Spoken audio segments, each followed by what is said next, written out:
the middle between Nico Romano, he's a producer with us, as well as an on-air talent. And then you got Bob Brooks on the right there. But very cool to see an A-list actor out there on the course with us. We also had John Tobacco and Mark Lauder. Very fun.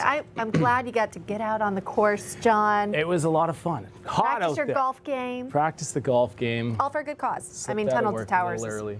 is a wonderful organization. Feeling the heat, though. Yeah. No question about that. Not sure how much we've raised yet, but they had all kinds of little fundraisers along the way, on the course, on the holes, that you could contribute some money to that all went to the bigger prize. Oh, cool. I've done their 5K in New York before. Yeah. That was awesome, too. Yeah, they do tremendous work, and there was a lot of former NFL players that were part of it. As we saw, there were some actors, media personalities, of course, but all raising money for a good cause. And Big Dad, I think this is his 12th year that he's done this, so it's a lot of work for him. But he got a little emotional. It was nice to hear from him. He was glad it all came together as it always does. Very good. All right, glad you had a nice day on the greens. And you know what? We'll have SCOTUS to talk about all tomorrow morning. Yes, another landmark ruling coming on birthright citizenship and men when play. You'd lose. You're watching theDove TV, encouraging and informative for Southern Oregon and the Rogue Valley. Seen on KDOV 18, KDSO 24, and these Dove TV affiliates. Good morning. You're tuned to the Dove, encouraging and informative, helping Oregon, Northern California, Idaho, and Nevada start the day with news and encouragement. This is Mornings on the Dove. Well, good morning to you and happy Tuesday as we head down the big week of the 250th birthday celebration of the United States. Good morning to you, and here we are, ladies and gentlemen. I'm here, and there he is, right there, the head of the, he's our senior foreign correspondent. Well, the title changes every day, but that's okay. Well, here he is, Steve Johnson. What country are you in today? That's a good question. I'm still looking for the U.S. playing Bosnia-Herzegovina. And I think yesterday I said it was Thursday. I don't know what I was thinking. It's Wednesday. It's tomorrow that soccer game is. So yeah, I'm definitely USA today and this week and, well, all the time, really. With the 4th of July getting closer all the time. It's amazing what's happening there in the mall in Washington. Yeah, a lot going on. Good morning to you. And you're in for a hot day. We're in for a warm day. So we'll see how that goes. And got a little bit of a cloud cover out there. But we're in. Did you see the full moon down there where you are? It could have been. But with this shift, I'm getting back into the situation that I was when I was in Medford. I don't see the night sky except when I close my eyes and go to bed early. Okay, That's kind of how that works out. So the answer is no, I didn't see it, but it could have been there. We might have a picture of it, but anyway, it's a full moon, and it's still up in the sky. We're looking at a sunrise and a moon set at the same time this morning. So. Oh, nice. All right, good morning to you. A lot going on in the news. We'll have some of that for you. Anything special today? Yeah, I was looking for some food stuff, and I was talking to Alice, and it doesn't look like we have any food to talk about. So whatever food you like, I say it's chips and salsa day. Okay. I'm just making it up. What food would you want it to be? It's something vanilla ice cream, maybe. Well, that's always good. I was just thinking it is early in the morning. How about a breakfast burrito? Ice cream. Ooh, breakfast burrito. It's officially breakfast burrito day today, Barry. Okay. And why not? Those are good. It's been a long time since I've had one of those. Okay, this is crazy. I don't even know why. I will mention it, but it's ridiculous. It is social media day. Do we need, I mean, when we think of social media, I think of social media as actually physically going someplace and talking to somebody. Okay. That would be nice. So there's the social day that it should be. It's also, you talked about what's happening in the night skies. It's National Meteor Watch Day. Oh. Maybe it's because meteors will be more easy to see today than normal days. I don't know. A lot of history happened on this date, but one of the big things is something that we've all enjoyed, and it's the Yosemite Grant Act. It was 1864 that Abraham Lincoln signed this, and this is a little different than the other parks that we have. It gave 200,000 acres to the state of California So this was before they were a state, 1864, it must have been, yeah. And it established America's first state-controlled park. So excuse my ignorance, was California a state in 1864? I don't know. That's a good I'd question. have to look at that because so many of the western states, So it would was this been Yosemite? decades later. Yosemite, yeah. Okay. One of the most beautiful parks ever, and one that pictures have been taken of all sorts of things. So there was one thing that was significant. I think that was it. Okay. Yeah, Mahatma Gandhi was arrested. His first arrest in 1914. I don't know. That's nothing we celebrate, but it happened on this. Oh, I know what it was. 1953. On this date, the first Corvette came off the production line, and they're still making them. It's got to be one of the longest production line vehicles ever. What other car is still being made? I mean, Porsches are kind of like that. A 53 Vet. Wow. Yeah. That had That's that funny beautiful. little. That had that funny little stick shift thing in it, didn't it? It had a curve in the stick shift. Well, that might be. I don't know. I know it had the big steering wheel that you could hardly get in there to do it. But Wow. yeah, 53, the first one, and Ford was trying to figure out what do we do now that Chevy's got this. Yeah. So anyway, the very first one, they're still making them. Good stuff all the way around. All right, let's check out the weather as we head down this celebration week. Here's a look at Tuesday's weather from Grange Co-op. Across northern Oregon and southern Washington, mostly cloudy skies with highs near 68 in Vancouver, 70 in Portland, and low 70s in Wilsonville. McMinnville stays mostly sunny with a high near 69. Through the Willamette Valley, partly sunny with highs around 70 in Salem, Albany, and Corvallis, while Eugene reaches the low 70s. Overnight lows cooled back into the upper 40s to near 50. Central Oregon sees sunny and highs in the low to mid 70s from Pineville to Landed Sun River. Boise reaches the upper 70s with sunny skies and a slight chance of thunderstorms late in the day. Along the Oregon coast, patchy fog clears to mostly sunny skies with highs near 65 in Coos Bay and 63 in Port Orford. Breezy in Brookings with a high of 57, while Crescent City reaches the low 60s with gusty winds. In southern Oregon, sunny skies continue with highs near 78 in Grants Pass, 80 in Medford, mid-70s in Ashland, and near 75 in Klamath Falls. Overnight lows fall back into the 40s and low 50s. Northern California heats up with sunny skies and highs near 80 in Wairika and low to mid-90s in Redding and Chico. Fort Bragg stays much cooler with sunny and breezy conditions near 59. Around the Bay Area, sunny to mostly sunny and highs in the low 80s for Santa Rosa and San Jose. Napa settles into the upper 70s in San Francisco near 68. Across Central California, sunny conditions continue with highs near 89 in Sacramento and low 90s from Stockton and Modesto through Fresno, Visalia, and Bakersfield. And that's a snapshot of today's weather from Grange Co-op. Hi, good morning to you. And there's a picture of a few moments ago. Ooh, nice. Yeah, that is the full moon. That's actually between the top of our mountains and the bottom of the cloud cover that we have out there. So we're in one of those rare moments where we're enjoying a sunrise and a moon set at the same time. So there you go. That is beautiful for sure. Yeah, there you go. Nice to get outside and have a cup of coffee early in the morning. Huh? Well, there Just you go. Look at the moon. Do the coffee walk. I love it. Johnny Erickson Tata, a person who's been very inspirational, I think, to a lot of us. I've had the chance to meet her like twice, and we did some interviews with her and so on, and she came to Medford she was a guest speaker, and her husband is amazing as well. Oh, well. You know, he goes fishing on the road, I think, right? He's an interesting guy. I was supposed to go fishing with him in Idaho, and I couldn't go. Oh, in Idaho, Ken. Ken, yeah. So we sat down, we started sharing fishing stories, and look, he's one of the guys. He's one of the guys. And so devoted to Johnny and how she has to move around in her wheelchair and all the rest. I mean, she's an amazing person. Well, she's had a lot of inspiration for us over the years, and she says that as you grow in the knowledge of Christ, God's going to give you strength and trust to obey him. And the stronger you become in him, the more amazing he becomes to you. I love a good doxology. You know, when you read a doxology in Scripture, it usually includes a statement that's meant to draw attention to the glory of God. And my favorite doxology is in Romans chapter 16, where Paul, he just explodes. He overflows and says with excitement, "Now to him who is able to strengthen you according to my gospel, the preaching of Christ." Now, listen here. Paul's saying that you find strength, that is, you find perseverance, endurance, faith.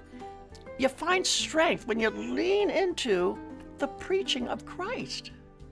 So, friend, do you want to persevere? Do you want to endure and grow in your faith? Then lean into the preaching of Christ. Study Christ. Focus on Christ.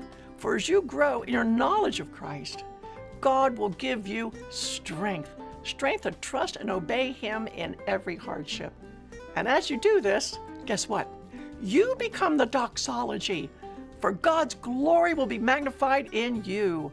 Remember, He is glorified when you are strong through Jesus. And the stronger you become in Christ, the greater and the more glorious God appears. So, friend, let your life be one shining, explosive, overflowing doxology. Let the gospel make you strong today. And I tell you what, you will really turn up the brightness on God's glory. Ah, beautiful. Only Johnny can give. Yeah. Coming from her, it just has a whole different meaning. You know what I mean? Absolutely. Good stuff. All right. All right. Good morning to you. 10 minutes past the hour. Let's take a look at some of the top stories. Yesterday, you know, we're in that season, late June, is when the Supreme Court releases a lot of their decisions that they had made during the normal session. And 'tis the season. And yesterday, well, it was a 5-4 decision that the Supreme Court did yesterday, allowing people to count votes after Election Day. This was a shock to a lot of people.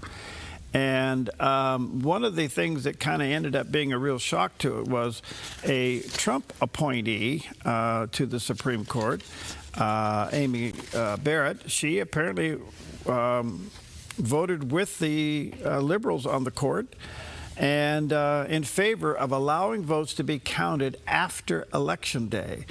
So this comes with a lot of mixed reviews. It's very confusing, and you kind of have to wonder, will we ever see, I guess we will in time, we can read the thinking of the decisions behind this, but boy, this did rock the boat yesterday, and I don't know, how bad is this, do you think, Steve? Well, the president wanted it to be the opposite. He wanted it so that you had a limited time to get the ballots in. I think a lot of us would like to see that. I know I would, because California can take like a month to count ballots, and a lot of states can do it in a day. So we've been wondering what's up with all of that. John Yoo, you may have seen him before on Fox News. He's a UC Berkeley law professor. And he says the ruling, though, does put the states in control of voting election deadlines. Most of the important decisions in life are really supposed to be up to the states. So if you don't like this rule, you can get your state legislature to change it. If you don't like this rule, you can move to, if you don't like it in California and the way we do business, move to Texas, move to Florida. Or maybe you like it the other way. But our system depends on competing states and leaving them the discretion on how to decide. And, you know, Perry, I think the ruling was that there's nothing that says the Supreme Court is in charge of voting. We've left that up largely to the states, and so this would fall in line with that. So I'm not as opposed to it as President Trump was to this particular ruling. Well, if you can take all the emotions out of it, election should be controlled by the states, and they are controlled by the states. You do have your, your secretary of each state controlling the voting system, and he's right. If we don't like it, then you have to have the legislature change the rules. Is it abused? Absolutely. California is still counting votes, and will for another week. And I think that's ridiculous. But who is in charge of it? It is the states at this point. So well, I think one thing each state can do, is this, and that is, if the ballot isn't postmarked the day of the election, it doesn't get counted. I would hope so, but that is one thing they can do. But when it's just going to be open, where you can continue to vote all the way into July, which California is still doing, it is a clear open booked for fraud, and that's exactly what's happening in California. You can't make this stuff up. It's this fraud on steroids. And so, but if the states would come back and say, if your ballot isn't postmarked the day of the election, it doesn't get counted. I mean, that would be one thing. Now, the problem with that is the mailing system. Like in Oregon, you drop a letter in the box out here, it goes to Portland before it gets postmarked, and it might be a day late. So we have to clean up that problem. But anyway, the other part of this is the president said, all right, he didn't like it, obviously, but he just said if there's ever a time for passing the SAVE Act, which is basically voter identification, is now. And this is a big deal. The House is ready to vote on it. It's stuck in the Senate with 5 Republicans leaning with the Democrats not to pass the SAVE Act. And I have to ask, we have a lot of things that go across the board there in our legislature, both in the House and the Senate at the national level.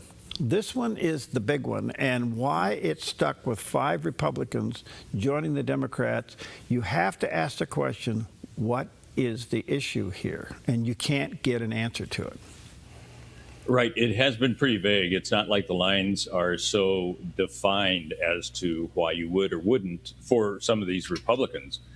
I was actually surprised that they were voting against the SAVE Act, and I think a lot of people were when it started coming out that 1, 2, now 3, now 5 are going to vote against that. So that was kind of unfortunate. I think there's 2 issues on the table. One is that Majority Leader Senator Thune is not in control. He does not have control of the Senate, and he should. Now, I will say one thing about McConnell. He was a pretty hard-nosed guy, but I think the big motivation behind this is anti-Trump.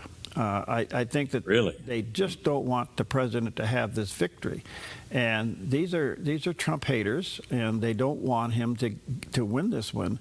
And yet Thune, who's now looking like he's more of a rhino than he is a conservative, doesn't have the fortitude to pull us across the line. And you got to ask yourself, wow, if there's anything that cleans up election integrity in the United States, is voter identification. And it's like a no-brainer, but it's stuck with 5 Republicans. All right, well, we move on. What else we got going on? What about the birthright thing? Well, that's going to come down today. I think we all thought that was going to come down yesterday, but birthright citizenship, that's the executive order that the president put into place saying it's not in his view, it's not in the Constitution that just because you were born here, you get birthright citizenship. It's been part of the policy, let's put it that way, of the government for like 100 years. And that does weigh on the Supreme Court. When they say something has been in place for so long, they tend to side with that particular situation. So that's going to be decided today. And the president opposes that. Here's some of what he was saying about what he might be expecting today. I have to accept it's the Supreme Court, so I'll accept. I think it's very bad for our nation. We're the only nation that does it. No other nation does that birthright citizenship. No, not even close. Some did it, they ended it. It's tremendously destructive. It's extremely costly. I don't know, it's up to them. But in terms of for the good of the country, it'd be great if they didn't allow it. It would be great, but I can't tell you. Well, so that's where we're standing. Well, he's waiting just like the rest of us. Go ahead. Well, I think that the big point here, he made it. No other country does this. And in light of what we just went through with the Biden administration on an open border, now we're dealing with voter identification, and we're dealing with voter fraud, and we're dealing with the possibility that if you're an illegal foreigner in this state or in this country and you break the laws, that we can deport you. And then you come back with birthright citizenship, you kind of go, what are we doing? Yeah. Where's the integrity of being an American here? Especially when we've seen that they've even had Chinese tours for Chinese men and their wives to travel to the United States to have their baby here, so the baby has citizenship. Yeah. And then does that open it up for them to be able to stay here as well? It gets into a whole lot of other nuanced areas. I mean, these are actual tours they've advertised apparently in China.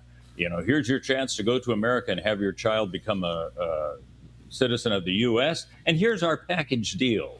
Well, but the other part of that Right. is that those children are taken back to China. They are propagandized to come back to the United States and vote. Because they have the right. They're citizens. Yeah. That's the whole deal. It's Yep. really messy. All right, and I guess there's a little shaking going on down in Spain. You know, it's been almost a week now that we saw the earthquake there, and now we showed you the footage of the earthquake. Now they have a forensic camp that has been set up. Over 1,700 now are feared dead at this point, with the 7.2 and 7.5 quakes that happened a week ago tomorrow. They occurred, by the way, within 39 seconds of each other. More than 25,000 emergency workers, police, and soldiers have been assisting Venezuelans in that assistance. But to have to set up a separate camp for the forensics, that's got to be a very difficult job for the people working there, because they've got the bodies there they're trying to identify, and I'm sure more bodies are coming in. It's something to be praying for sure. And Perry, you mentioned this. I'm glad you did yesterday. I'm sure that there are Christian aid groups that are also working on assisting, maybe Samaritan's Purse. When we hear more about that, we'll let you know. Okay. Certainly be in prayer for those people. Boy, I can't even imagine that. All right, those are some of the top stories on this Tuesday morning. We'll take a quick, let's see, what do we have going there? We declared today was breakfast burrito. Well, you did. Well, and I am heartily in agreement. Yes. Okay. I'll take mild sauce. Okay, there we go. We'll be right back.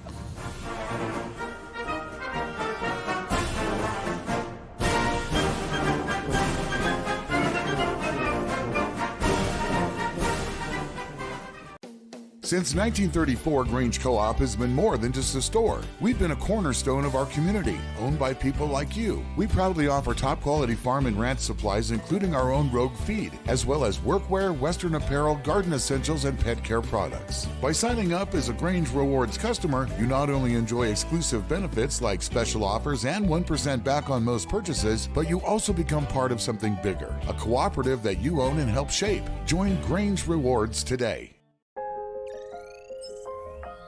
The Lennox iComfort S30 thermostat can sense changes in your environment.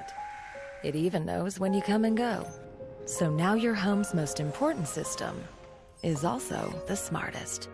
Metal Masters can give you the smartest home comfort system available. It knows when you're away and adjusts when allergens and humidity get uncomfortable. Trust Metal Masters to provide perfect air for your family.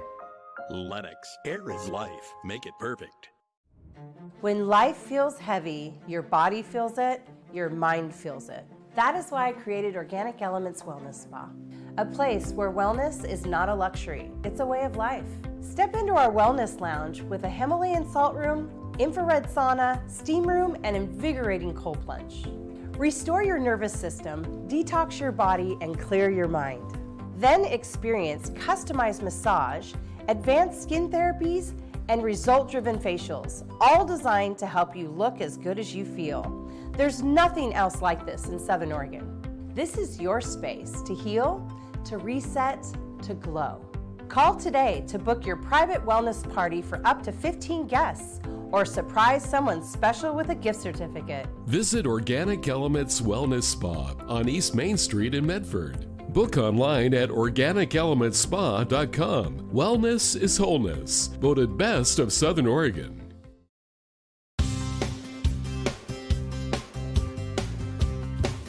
All right, good morning. 22 minutes past the hour on a beautiful Tuesday morning as we head down the big week of celebration. You know, I was telling Peggy yesterday, you know, when you have a routine of going to work at a certain time, you begin to see the same people at the same place at the same time. Yes, you do.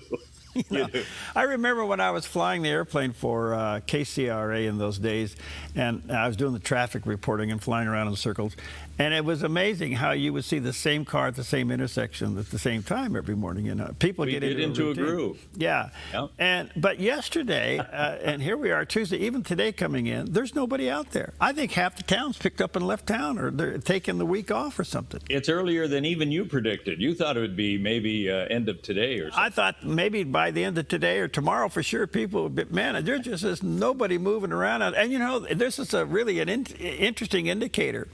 I drive by a Dutch Bro every morning, and I'm not kidding you, there's at least 8 to 10 cars in line at that kiosk. This morning there was one. And then you pulled in too, right? Yeah. Well, I'm looking at this and I go, wow, this is really interesting. Anyway, half the town's gone already, or they're sleeping in, one or the other. Well, it is a big week. It is a huge week, and so we'll have some stories on this in just a moment. But continuing on with the big decision yesterday of the Supreme Court, 5-4, to allow vote counting after Election Day, it impacts Oregon and Washington. And you can imagine these two liberal states are pretty happy about this. So the Supreme Court, with that ruling, says that Oregon and Washington and other states, California and others, are free now of accepting ballots that arrive via the mail after Election Day. My only concern is we ought to at least introduce some legislation in these blue states that if that ballot isn't postmarked the day of the election, it doesn't get counted. It would make total sense. You know, maybe that's why they don't do it. I don't know. So all of a sudden these ballots appear, but there we go. So the two states here are pretty happy about it. And of course, as we prepare for the 4th of July, I will say this, there is extreme caution throughout the Pacific Northwest with fireworks and fires. And Steve, if you were here, you wouldn't be going to the Southern Oregon Speedway because on the 4th, they've canceled the race and the fireworks show. The race even? Even the race, yes. And so according to the Speedway, unforeseen circumstances forced the decision. Rather than to put on an event that doesn't meet the expectations, the officials declared they were going to call it off. So anyway, for you racing fans that go out there, that will not occur. So there are other places that are canceling their fireworks. And so I don't think this is anything other than just high fire danger. We are so dry out there. We've had 2 planes that have come in, filled up with retardant, and went to other fires down in California. But none are stationed here yet. And hopefully we'll see how the season goes. But boy, be careful. And if you are going to be playing around with fireworks, make sure you have some hose and water and fire around. Yeah. Whatever you do with that stuff. Anyway, just take a look at the satellite image. Here's what's happening on the weather scene. We're moving into severe clear, we call that. This is VFR flying, visual flight rule. A lot of just nice weather, and the temperatures gradually warm up in the upper 70s, moving in the 80s as we head towards the 4th of July weekend. Well, we're talking about heat and the concern of fires here. They've also got a heat concern, of course, in Europe. Yeah. I don't know if you have been looking at this, but the heat wave is hitting a whole lot of areas and over 100 degrees. Here's the big difference. You're saying over 100. Well, we have that too. They only have 20% of the homes with air conditioning. Here in the U.S., we have 80%. I thought it'd actually be higher here, but that's the way it is. What is happening, though, is that some of the governments are working with, for example, smart watches that are hooked up to healthcare officials. So this 80-year-old German woman, for example, has one, and she feels more confident that if something goes wrong where she has heat stroke, that they'll be notified about it. Wow. I used to have a cat, but now it has died as well. It really called for help. It was a wonderful cat, but now I don't even have it anymore. So if I feel unwell, this is my lifeline, or at least that's how I see it. So it's interesting. I don't know what kind of a cat would alert somebody. I mean, that's a pretty smart cat, right?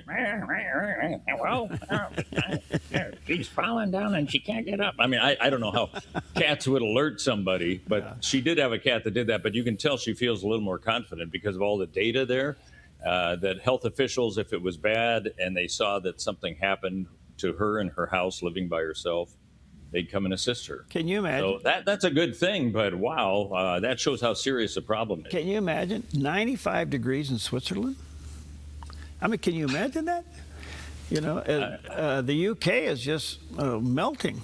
And so I don't know. Julia would be singing "The Hills Are Alive" while she's sweating. Well, you'd have to be wearing a bathing suit. Yeah, there you go. You know, running around in the mountains of Switzerland if it's that hot. The hills are alive and really on fire. Well, anyway, I don't know what the forecast is, but very unusual for Europe to be experiencing a heat wave, and it's across. I mean, it's all those countries in there. They're really sweltering. So, and this is a time for visitors, especially from the U.S., to be there. So you see people with spray bottles and everything walking around. And I was in one of those areas a few years ago when it was hot, and it can become pretty unbearable. You think, well, is it as bad as it is here? If the wind isn't blowing it feels even hotter. Yeah. So All right. that's something to be concerned with. Maybe we'll be getting those. That's another reason to have a smartwatch hooked into healthcare officials. Well, I had to report about a week ago that the climatologists on the West Coast have come to the conclusion that with this weather pattern that we're in right now and the equator and all the stuff that they look at, that we are heading towards a super El Nino starting in August. Now, there's only been 3 of these since 1980. And so the super El Nino starting in August, so I guess it starts to move up from there, through the winter is expecting a lot of rain and a lot of snow. So we'll see. But apparently the conditions that we're in, especially with Europe and how that heat wave is going through, it plays into the big picture. And the climatologist predicting the Pacific Northwest says, get ready. We've only seen 3 of these since 1980. And we're heading into a super El Nino starting in August. We could use the rain, but more spread out, because remember Ashland? What year was that where it just tore through the downtown area and ripped apart so much of that? Oh, 70s. yeah. Well, that flood, the 87 flood, it was 87, 89, somewhere in there. Was it that late? Okay. 97, excuse me.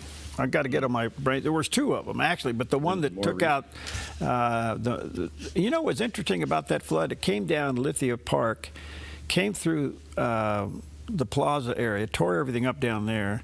And right below the plaza area is the Ashland Christian Fellowship. And on their property is the stake. It's at the north end of their parking lot. I don't even know if the new pastor knows this, but at the north end of their parking lot is the stake that shows the center of town.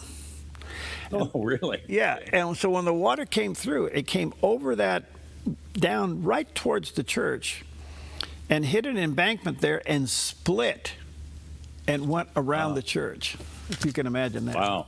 Yeah, pretty interesting. That's good. Let's hope that embankment's still there. Who knows in the future? It's been a while since it's been there. All right, we'll take a quick homemade breakfast burrito break. We'll be right back.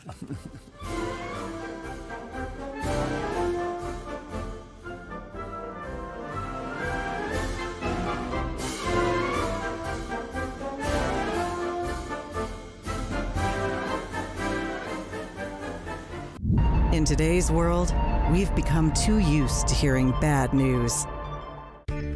Why not help share a little good news instead? With custom-designed messages in both English and Spanish, manufactured right here in the USA. Wearing apparel from Good News Products is a small but mighty way to help lift the spirits of friends, family, coworkers, and more. Visit goodnewsproductsusa.com today. Use the QR code and take 15% off your first order. Good News Products, because everybody loves good news. I'm Susanna, and I contracted KA Designs to do custom cabinets throughout my house. We chose a really beautiful maple wood that really creates like a nice airy space. Everything was custom, and it was really cool because I got to literally see it come to life in person. We love to entertain, and we have a large family, so everything came together perfectly, exactly what I wanted. I highly suggest KA Designs if you're looking to design your dream house. Go check them out in their showroom. You will not be disappointed. In a time when our culture faces unprecedented challenges, I want to talk about the role of a Christian even in a hostile culture. Christian apologist and evangelist Alex McFarland addresses the hard-hitting questions about faith, morality, and culture.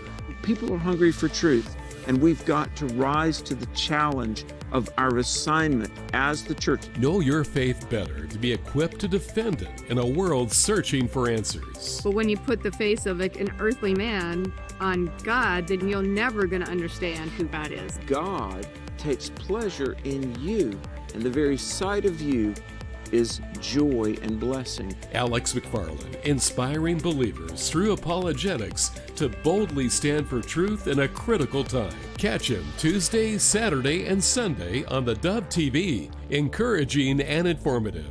More at thedove.us.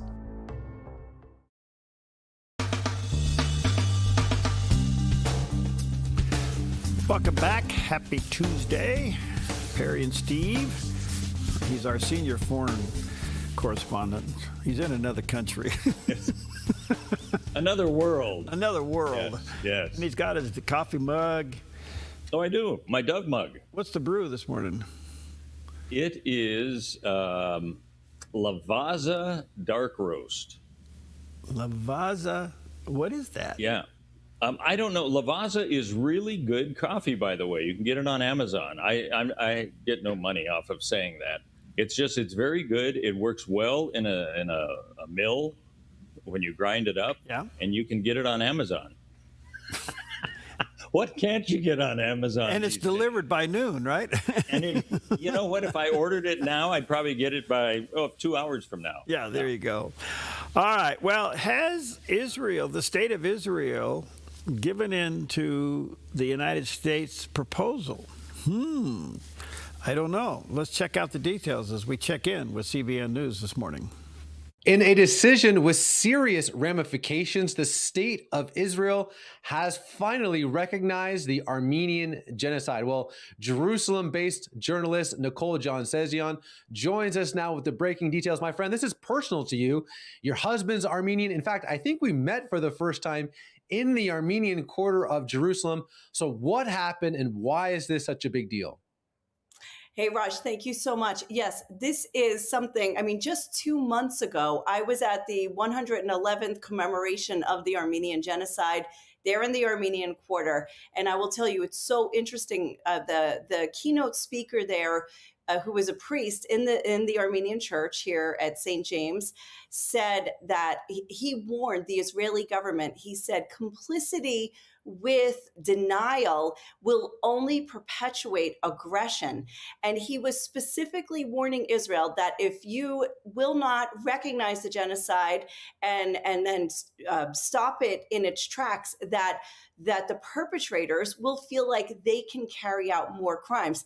He was referring to Turkey. Now, Turkey, for those of you who don't know, the Armenian genocide, there were 1.5 million Armenians killed at the hands of the Ottoman Turks. And this was a really systematic extermination. They were driven from their homes into the desert. Some were slaughtered along the way. People died of starvation, of thirst. Some made it through. And those refugees, many of them, the survivors, have come to places like Jerusalem and other places in the Middle East where they were able to seek refuge. So especially for the Armenians who are in Israel, which is a nation that was built on the ashes of the Holocaust, who experienced the genocide, everybody expected for Israel to recognize the first genocide of the 20th century, which was the Armenian genocide. So it has been years since the founding of the State of Israel that it has constantly been pushed off. But just this past week, they decided to bring it up for a vote and to officially recognize the genocide, the Armenian genocide. So I guess a couple questions. One, this clearly happened. So why is Turkey so adamant to have other countries sort of deny it? And then again, making this, I guess, now super awkward with Turkey, who's a big player in the Middle East. What does this do for Israeli-Turkish relations? Well, I'll start with the second question first. Israeli-Turkish relations were already going downhill fast, if not even existent in the last couple of years. The president of Turkey, Erdogan, has been criticizing Israel for its war conduct in Gaza. He even used this occasion to say, how can a genocide perpetrator recognize a genocide? Because he's said that Israel's committing genocide in Gaza. So there was probably no restoration of those ties, even though they've had their ups and downs before, Israel and Turkey. And for sure, those are strategic economic ties, military ties. But it looks like Israel just decided that we're going to go this way, and knowing that the reaction was going to be very strong from Turkey. Now, why Turkey still denies it, I don't know. They say that incidents happened, and by the way, it wasn't even this present government; it was the Ottoman Turks. So it's just been a history and a tradition of denial, which has also, just to bring other issues into this that are regionally significant. Azerbaijan has also adopted the denial of the genocide. Now, Azerbaijan is a great ally of Turkey. They are also Turkic people, but Azerbaijan has amazing ties with Israel. You know, they have not soured during the last couple years of war. Azerbaijan has not openly or strongly criticized Israel, and Israel has potentially use their relations with Azerbaijan to also execute the war against Iran, because Azerbaijan's a neighbor of Iran. But Azerbaijan came out today with a statement saying that they denounced Israel's recognition of the Armenian genocide. They said it's a distortion of the historical facts, and they also called it the so-called Armenian genocide. So it's a policy and a position that's been adopted by both Turkey and now also Azerbaijan. Well, only the Middle East can be that confusing. Well, I was going to say there are conflicts all over. Some of them we remember, and some we have to be reminded of. It's just amazing. All right, here we are heading down a big week in America. Let's check out the weather in our own backyard for this week. Here's a look at Tuesday's weather from Grange Co-op. Across northern Oregon and southern Washington, mostly cloudy skies with highs near 68 in Vancouver, 70 in Portland, and low 70s in Wilsonville. McMinnville stays mostly sunny with a high near 69. Through the Willamette Valley, partly sunny with highs around 70 in Salem, Albany, and Corvallis, while Eugene reaches the low 70s. Overnight lows cooled back into the upper 40s to near 50. Central Oregon sees sunny and highs in the low to mid 70s from Pineville to Banded Sun River. Boise reaches the upper 70s with sunny skies and a slight chance of thunderstorms late in the day. Along the Oregon coast, patchy fog clears to mostly sunny skies with highs near 65 in Coos Bay and 63 in Port Orford. Breezy in Brookings with a high of 57, while Crescent City reaches the low 60s with gusty winds. In southern Oregon, sunny skies continue with highs near 78 in Grants Pass, 80 in Medford, mid-70s in Ashland, and near 75 in Klamath Falls. Overnight lows fall back into the 40s and low 50s. Northern California heats up with sunny skies and highs near 80 in Wairika and low to mid-90s in Redding and Chico. Fort Bragg stays much cooler with sunny and breezy conditions near 59. Around the Bay Area, sunny to mostly sunny and highs in the low 80s for Santa Rosa and San Jose. Napa settles into the upper 70s in San Francisco near 68. Across Central California, sunny conditions continue with highs near 89 in Sacramento and low 90s from Stockton and Modesto through Fresno, Visalia, and Bakersfield. And that's a snapshot of today's weather from Grange Co-op. All right, a nice picture of our backyard this morning. Looking good out there. And a little bit of a cloud cover giving way to some warmer temperatures. All right, this day in history. Well, from Jerry's historical archives, apparently the longest solar eclipse was observed by just a handful of observers. In an SST, that's what, supersonic transport, isn't it, on this date in history? On June 30th, 1973, scientists aboard a Concorde supersonic jet witnessed something no one had ever seen before, a total solar eclipse lasting an incredible 72 minutes. Normally, totality lasts just a few minutes, but by flying at more than 1,300 miles per hour, nearly twice the speed of sound, the Concorde was able to chase the moon's shadow across Africa, dramatically extending the eclipse.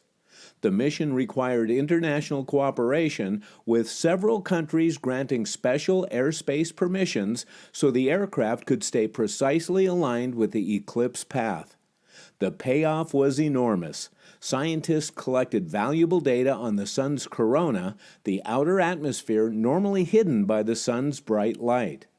The flight still holds the record for the longest continuous observation of a total solar eclipse ever achieved by humans. On this day, the fastest passenger jet in history wasn't racing passengers across the Atlantic, it was racing the moon's shadow across the Earth. That's amazing. That is amazing. those supersonic planes may be coming back again. They're starting to redevelop those again. You know, Scott in your control room was on one of those jets that went from New York to London with his dad years ago. You'll have to ask him about that if he saw the solar eclipse. Yeah, I think what they're trying to figure out is how do you unboom the boom when you break the sound barrier, you know, coming in for a landing. So I realized that that one, they only could land it in New York as they broke the sound barrier out over the Atlantic coming in. So. And they didn't like it in Great Britain. But I think they're working on the technology. We'll see how that happens. I mean, who knows how that'll work. That'll be amazing. All right. Well, you and I have had conversations. Oh, go ahead. No. You and I have had conversations about going back to the whole situation with Trump and the Middle East, our president, and why hasn't NATO really come into play with all of that? Well, U.S. Ambassador to NATO, Matthew Whitaker, spoke with Fox Business' Stuart Varney. I always like to hear what he has to say as well about support from NATO members for the war in Iran, and in light of NATO Secretary General Mark Rutte's giving support now, just within the last week, to that mission. First, we have NATO allies that were inconsistent, both in their allowance for access basing and overflight of American missions, and at the same time not offering political support. In fact, oftentimes saying things inconsistent. But, you know, that's behind us now because, you know, the bottom line is that the United States of America flew almost 5,000 air missions in support of Epic Fury. And, you know, our allies, some of them did more than we could have ever asked. And I know that, you know, when Secretary General Rutte and I were in the White House with the president last week, you know, President Trump obviously is expecting more from our allies. That's what I'm working on every day here at NATO to get is a bigger contribution both to our collective defense, but also to make sure that when we want to use our bases here in Europe to project power, that we can use those. And so that's the conversation that we're having. It's constructive. And as we head into the summit in Ankara next week, I think these are conversations that the leaders are going to have, including President Trump. Maybe we'll see more support as a result. I think it's just wait and see. Yeah, I think it's called oil. Oil? Well, I realize most of Europe gets their oil from Russia. Where does Russia get its oil from? You know, it's kind of a big circular thing going on out there. All right, well, there you go. We'll take a quick break right now, and when we come back, well, what about socialism? What about it? What about it?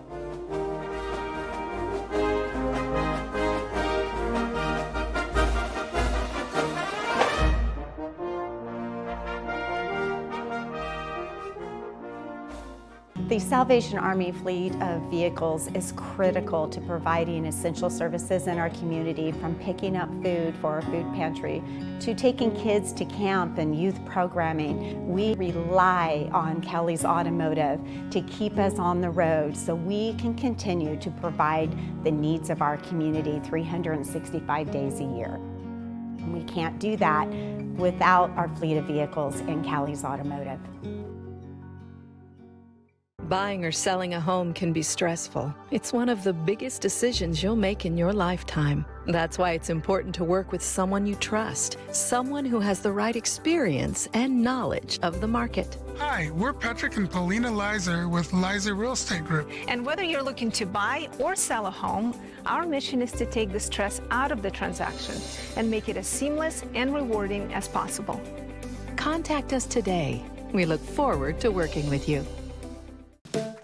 Jerry's Historical Archives. U.S. history. Great moments in time. Record breakers. Our music through the years.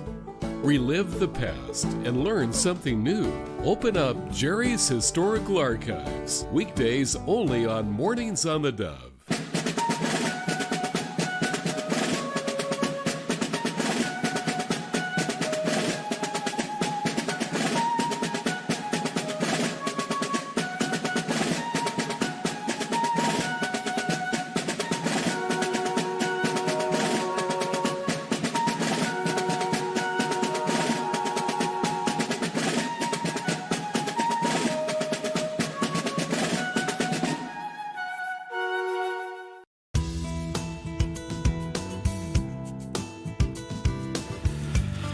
Okay, welcome back. 12 minutes before the hour, and had Richard Lyons on. Richard is quite the guy. He's a historian. He's being quoted on some of the big networks out there. He's written a trilogy of America's history and especially the rise of socialism. And we talked about socialism. And isn't it interesting that the socialism movement in America, one of their lines is, well, we know that it hasn't worked anywhere else, but America's different. It will work here. I mean, that's one of their sales pitch. And so I asked him, I said, what do you think about that line? And here's what he had to say. Really, people need to learn the lessons of history. It has been, they have a 100% record, socialism does, for destroying the wealth of nations, for imprisoning half their populations, for setting up judicial hangings and firing squads for persons whom they don't agree with. And on the other end, for their family and friends, they are bestowed wealth and power, and that is divorced from any notion of merit. It is whether you toe the socialist line and whether you will act in an unjust manner to oppress persons you don't particularly agree with. For socialism to succeed, all of our rights have to fail. For socialism to succeed, we all have to lose our property rights. For socialism to succeed, we can have no faith that is our own. We have to believe in the state. In my series, in the second volume, Perry, Shadows of the Acropolis, on pages 380 and 381, I put face to face the foundations of our nation and the traits thereof. On the facing page, I put all the traits of socialism. And they're not similar. They're not just dissimilar. They are diametrically opposed. In order to believe in individual rights, you cannot believe in the absolute rights of the state. In order to have free enterprise, you cannot have government control of certain sectors of the economy. What you will find when socialism starts taking over is the emergencies we have in affordability, in healthcare, in housing, and in education. Well, are we willing to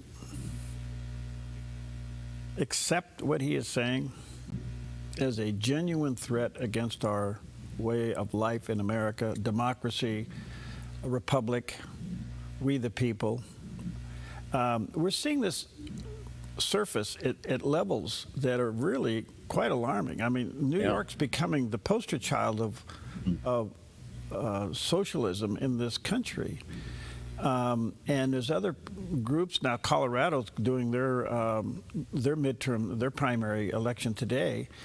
And the story that's emerging here is the part of the Democratic Party that has gone to extreme socialism, the Mondanis and others, they are now eclipsing what would be known as the everyday Democrat. They're overriding them. They're taking them out in the primaries. This is setting some kind of obviously not only a precedence, but an alarm. I'm wondering if we really understand the threat of socialism, or do we just see it as a fad that's kind of moving through the country and it'll go the way of cigarettes or something? I don't know. I think being a fad, if we consider it that way, would be a huge mistake. And I think that it's actually getting closer to Marxist ideologies than socialist. I mean, socialist almost sounds like a nice version of what it is that we're seeing, which I think is becoming more Marxist in nature. And even as Paulina, who we've had, she's been part of the staff, her grandfather experienced Marxism in Russia, and how many people not were just suppressed or marginalized, but were killed. And we heard him talking in the clip that you had there about people being marginalized and put in jail. That's what Marxists do as well. And I think we could be heading more towards that than even just how we've defined socialism.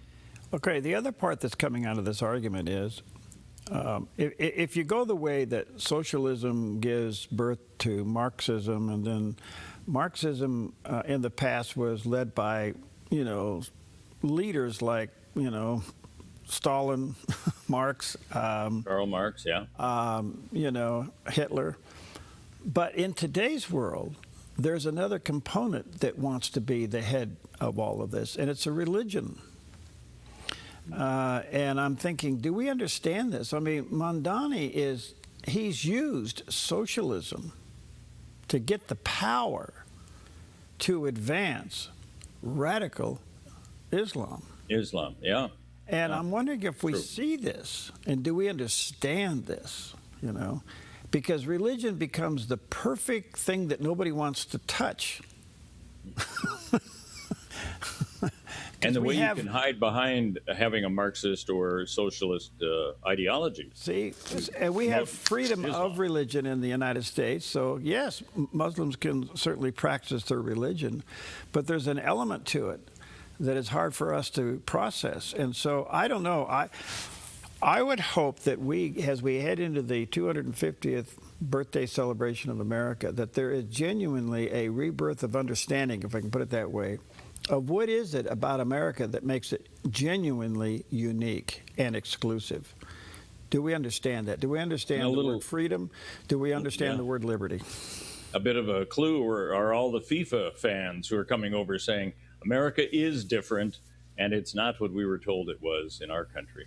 Yeah, pretty amazing. All right, we got some people coming up that will help us deal with that. Mark Tampson will be back with us. He's a fellow on the popular culture there at the Horowitz Freedom Center, and we'll talk about the Middle East strategy and where it is today. It's kind of like on again, off again, on. I don't know. Do you know where we are with the Middle East? Does anybody know where we are? I just try to follow it day by day. Where are we moving now? You know? Supposedly, we're sitting down with them today for a meeting, of which they have basically said, going into the meeting, yes, we want to talk, but we're not going to do this, we're not going to do that, we're not going to do this. So I don't know. It's just the all-Americans. This is part of that 2-month series of meetings, which I think is incredibly long. Get it done in a week. That's what I would say. There you go. Hey, it's always good to see how those people who wear the badge, males and females who are police people, I guess you'd say, do their jobs. And we have a story about a police officer who went above the call of duty. When a school field trip was canceled because the funding disappeared, one Arizona police officer made sure the kids wouldn't miss out. School resource officer Sean Reevy paid out of his own pocket to rent an entire movie theater, treating 144 middle school students to a private showing of Toy Story 5, complete with popcorn, candy, and drinks. For many of the students, it was their very first trip to a movie theater. Reevy says, "You can't break a promise to a child." Working at a Title I school, he's seen firsthand how many kids have never had opportunities others take for granted. Before the movie started, he had just one request for the students. He said, "As you get older in life, help other people as a payback to me. That's all I ask of you." One act of kindness with the hope of inspiring 144 more. Wonderful. We'll be right back. We'll be right back.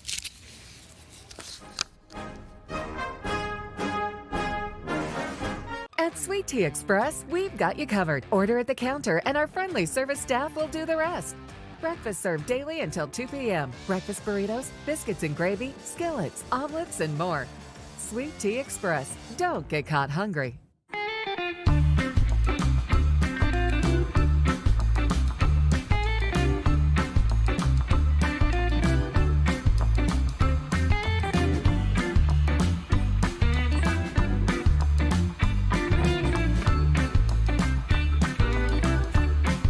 If you don't drive it, donate it. By supporting us, you'll get even more mileage out of it. Thank you from the Dove TV.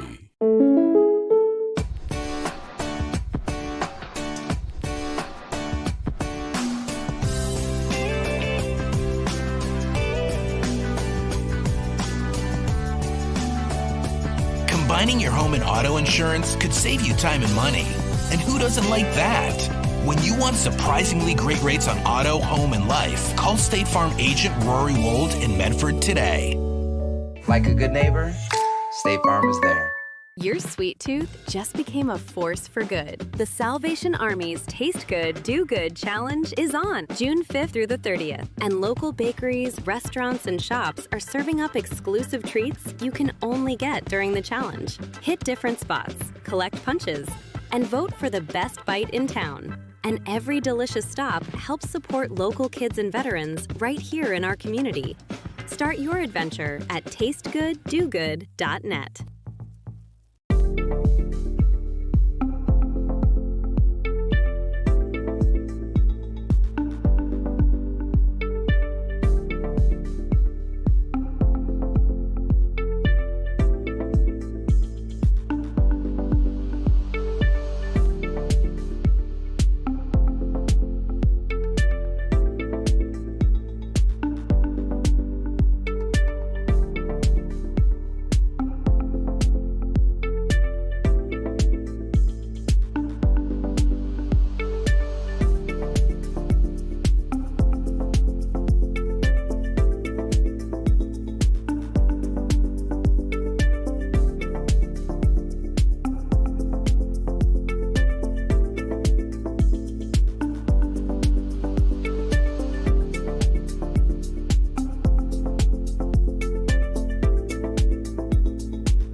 The Dove TV wishes you a happy 4th of July as America celebrates 250 years.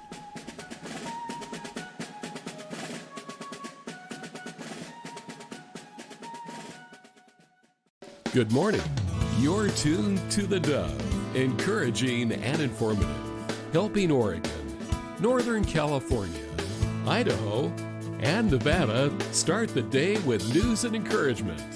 This is Mornings on the Dove. Well, good morning to you and happy Tuesday. Welcome to Mornings on the Dove. I'm Perry right here, and right over there is Steve Johnson. He's our senior foreign correspondent, somewhere in a place that nobody really lives. We'll have to come up with a whole list of titles there. Yeah. Good to see you. Yeah, good to see you. There he is, live and direct from the Southern Command there down. A little hot down there. All right. Oh, very much so, yeah. Are you 105-ish in that area? Kind of, yes. Yeah, it is a cool heat, and we've got a story coming up a little later this hour about how they've got a heat wave in Europe, and you should be thankful that we have air conditioning here because most likely they don't have it there. Yeah, it's one reason to live in the United States. That's one. Air conditioning. There's one. There's a bunch. Anyway, good morning to you. Happy Tuesday as we head down one of the great weeks in American history as we head towards our 250th birthday as a nation. And as I was saying earlier, normally when you drive in the morning, you know, and you have your daily routine, you see the same people at the same place, you know, maybe 1 or 2, 3 minutes apart. I tell you, yesterday and today, I mean, I drive by you know which one it is down here, a Dutch Bros, and then there's a human being, so they're kind of on the way in, and they usually have a line of cars. Yeah. Each one of them had one today. So I think so you didn't see the Maserati over here and the Ferrari over there and the Lamborghini over here. Yeah. They just weren't there today. Oh, yeah. No, they're not there. I mean, even the guys with the big pick-em-up trucks. The only thing I can say is that the 4th of July celebration week is already turned into a week, and people are moving about. Anyway, good morning to you. A lot in the news. We'll have that for you coming up a little bit. Anything special today? Well, we were talking about the cars at the drive-thrus. Did you know that Ferrari and Lamborghini make SUVs? No.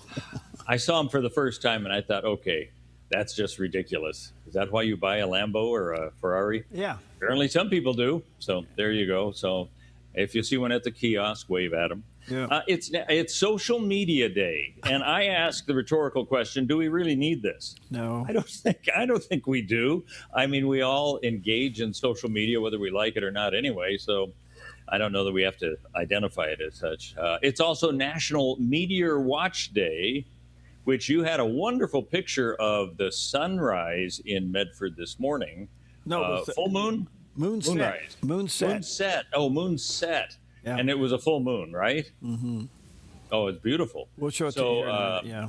As long as there aren't too many clouds out there, look for meteorites because they may be burning up as they head towards your house.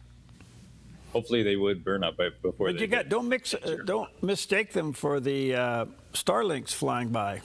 That's true. A friend of mine sent a picture of one. It looked like a UFO. Yeah, it was huge. So, yes, it has a tail and everything else. It was pretty great.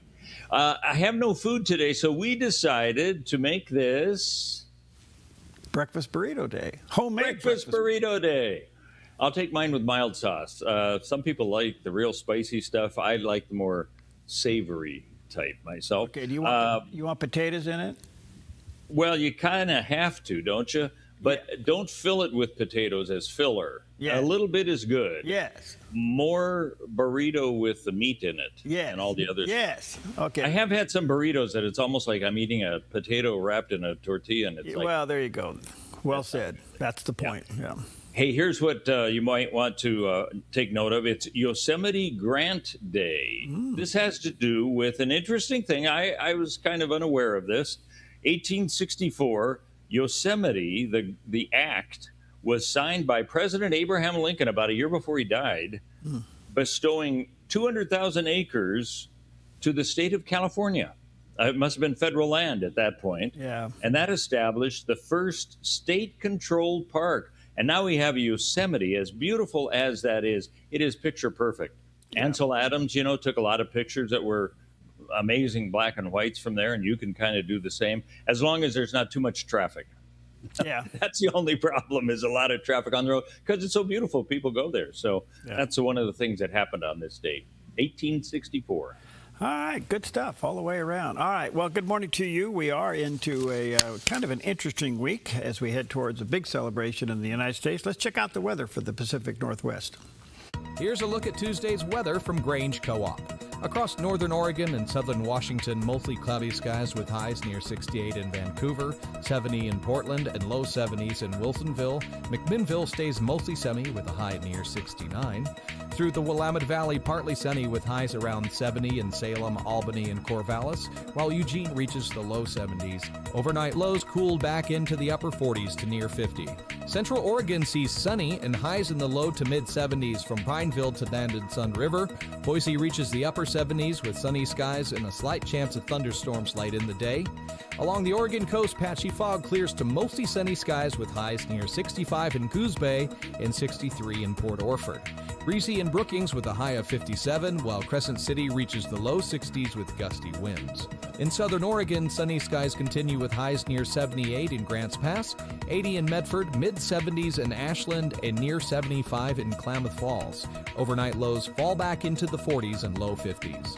Northern California heats up with sunny skies and highs near 80 in Wairika and low to mid-90s in Redding and Chico. Fort Bragg stays much cooler with sunny and breezy conditions near 59. Around the Bay Area, sunny to mostly sunny and highs in the low 80s for Santa Rosa and San Jose. Napa settles into the upper 70s in San Francisco near 68. Across Central California, sunny conditions continue with highs near 89 in Sacramento and low 90s from Stockton and Modesto through Fresno, Visalia, and Bakersfield. And that's a snapshot of today's weather from Grange Co-op. And there's the picture that we took earlier this morning. That is a full moon that's between the top of the mountains around the western part of the valley and just below the thin cloud cover that we have over the top of us, and full moon. So we're enjoying today one of those rare moments where we enjoyed a beautiful sunrise between the mountains and the clouds, and at the same time enjoying a full moon set. So there it is. Beautiful. Yeah. Well, you're probably going to be meeting some people or engaging with people who you haven't for some time because of the holidays and getting together with relatives and friends that way. Johnny Erickson Tada has a question for all of us, really, and it's a more serious one than you would think. When you stop to think about all the places you're going to be going today and through this week as we head into the 4th of July, you also think about the people you're going to be meeting and the need they have for the gospel.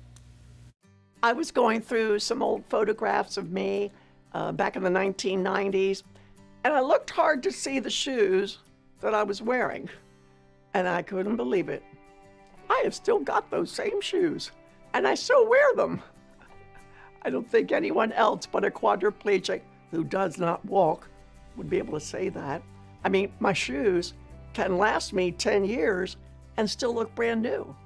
My legs and my feet are paralyzed, so my shoes never wear out.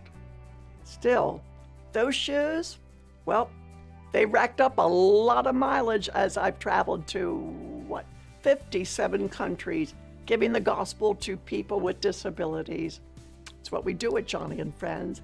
And when I have traveled, I take seriously Ephesians chapter 6 because I know we are serving in some of the darkest corners of the world.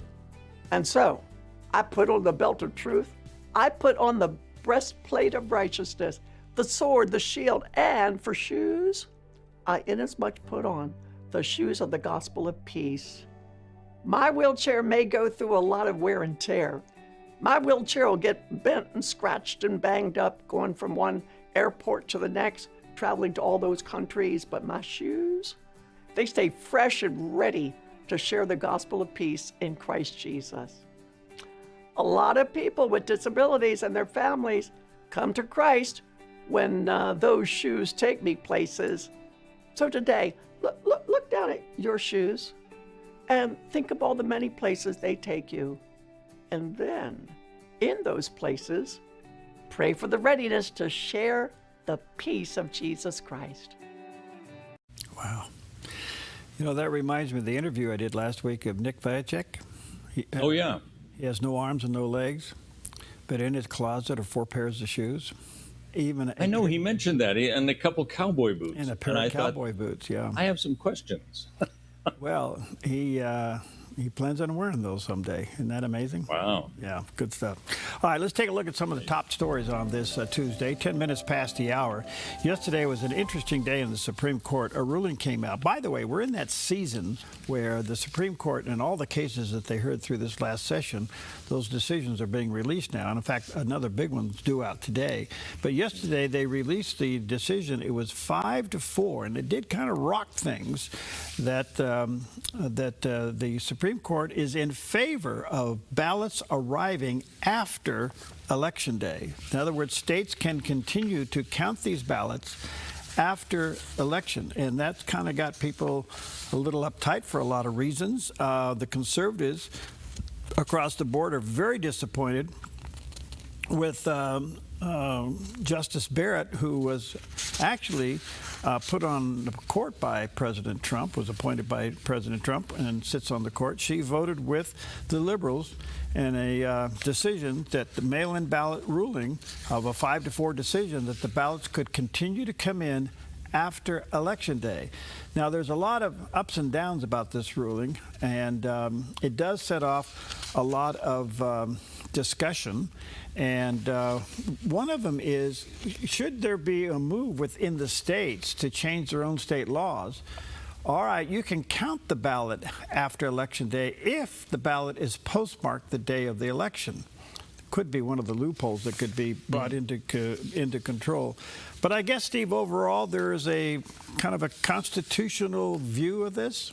Yeah, you know, I think President Trump has the same view that a lot of us have of saying, can't we count the ballots faster? And does the government have to step in to say, all right, a month is too long, let's make it the same day or whatever it might be? Well, John Yoo is a UC Berkeley law professor, and he said, you know, that although President Trump wanted this, there is something to do with states' rights because they're in charge of the ballots. And he said that's probably the way it should be. Most of the important decisions in life are really supposed to be up to the states. So if you don't like this rule, you can get your state legislature to change it. If you don't like this rule, you can move to, if you don't like it in California and the way we do business, move to Texas, move to Florida, or maybe you like it the other way. But our system depends on competing states and leaving them the discretion on how to decide.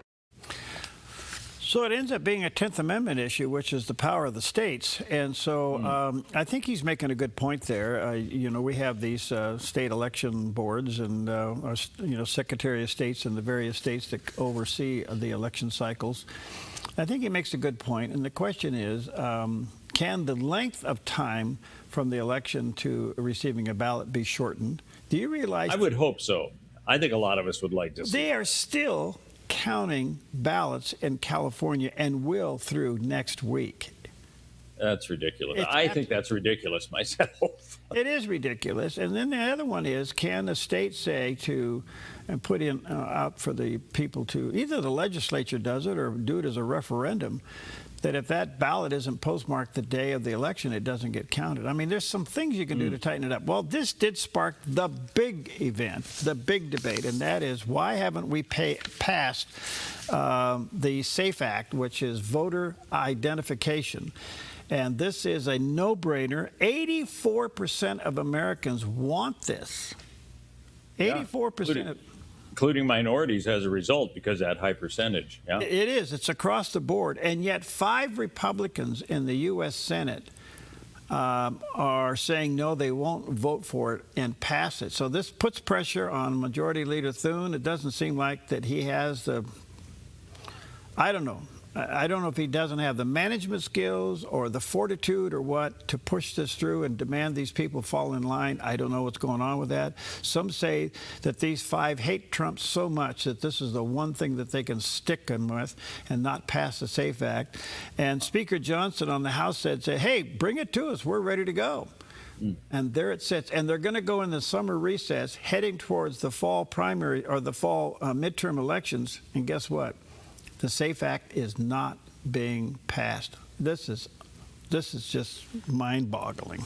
And simply put, shouldn't you have to prove you're a citizen before you vote? I mean, it really doesn't have to get complex, does it? No, it doesn't. And it also just, it's an admission that our system is so broken by non-citizens voting. And, remember motor voter registration and all that, that stuff. Anyway, there it sits. And the other story, I guess, is a decision that come out today about birthright citizenship. Yeah, it's one of the last Supreme Court decisions for this summer, expected to come out today. Birthright citizenship, which President Trump has really pushed against. He says no reason, really, for why, just because you were born here, you should be a citizen if there are extenuating circumstances. Here's some of his comments.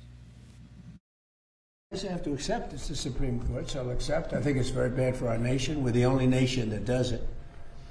No other nation does that birthright citizenship. No, not even close. Some did it, they ended it. It's tremendously destructive. It's extremely costly. I don't know, it's up to them. But in terms of for the good of the country, it would be great if they didn't allow it. It would be great, but I can't tell you. So we'll see. That should be coming out any time now, really. Well, the key to that, what he was saying there, we're the only country that allows this, and it's being abused, especially from China, where they're sending people in that have their babies here. They automatically become U.S. citizens. They're sent back to China to be educated and propagandized, and then sent back to the United States as voting citizens. I mean, and you say, oh, that's just a wild story. No, it's being done by the hundreds, the thousands. That's just one abuse. And so I don't know. We'll see what happens, but we'll have to wait, and could be any There's moment even now. Tour trips being made from China that way. Yeah. You get your agent to get a trip to the United States and have your child. So there you go. And I'm sure the healthcare is also another reason for all of that. All right. We've been telling you about what's happened in Venezuela with the earthquake. The death toll now up to 1,700. We showed you some of the video yesterday of the actual pancaked buildings. Well, now they've set up mobile forensic camps established because they have to deal with all of these bodies that they are finding. And the 7.2 and 7.5 quakes that happened just a week ago tomorrow struck within 39 seconds of each other, and a lot of areas have been impacted by all of this. Now there's 25,000 emergency workers, police officers, and soldiers assisting Venezuelans with all of this, but it's kind of ominous when they have to set up an actual forensic camp to identify who these people are. You can see how serious this is in Venezuela. Just hard for us to process that. Certainly be praying for those people. I do know that some of these first responding organizations are on their way or maybe already be there, but it's hard for us to process in our brain that kind of devastation and loss. But it's going on. And those critical hours, I think we're reaching the point. I think today is the critical hour day of the potential of people surviving something like that. Well, with 6 days, even when it was a few days, they said there were people that they would pull from the rubble and they were dehydrated at that point. Yeah. So they haven't had water or anything. It happened so fast. Yeah, so fast. All right, those are the top stories on this Tuesday morning. We'll take a quick break. We'll be right back.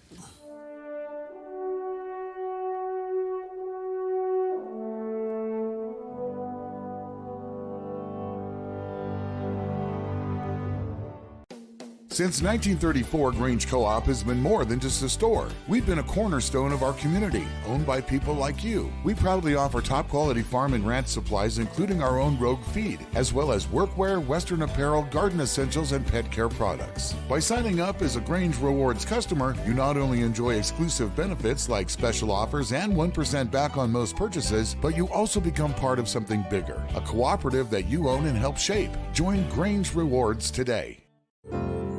Come fall in love with Northridge Senior Living, where contemporary sunlit interiors meet old world elegance.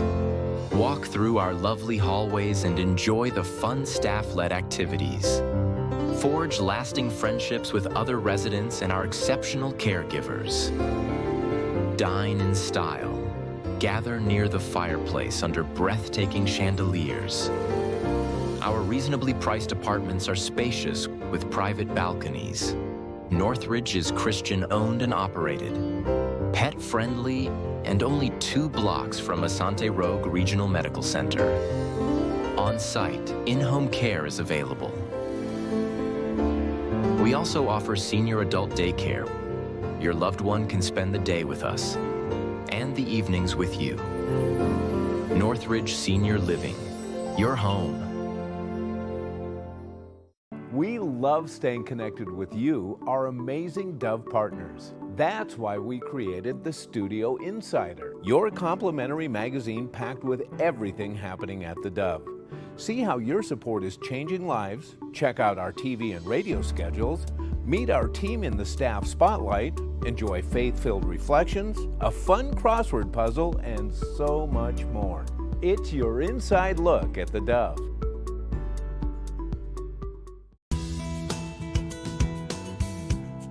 All right, welcome back on your Tuesday as we head down the big week for America, 250 years. Wow. Yeah. Wow, wow, wow. You know, we were talking about the Supreme Court rulings that are coming down. Well, one has just come down upholding the transgender sports ban by the Supreme Court.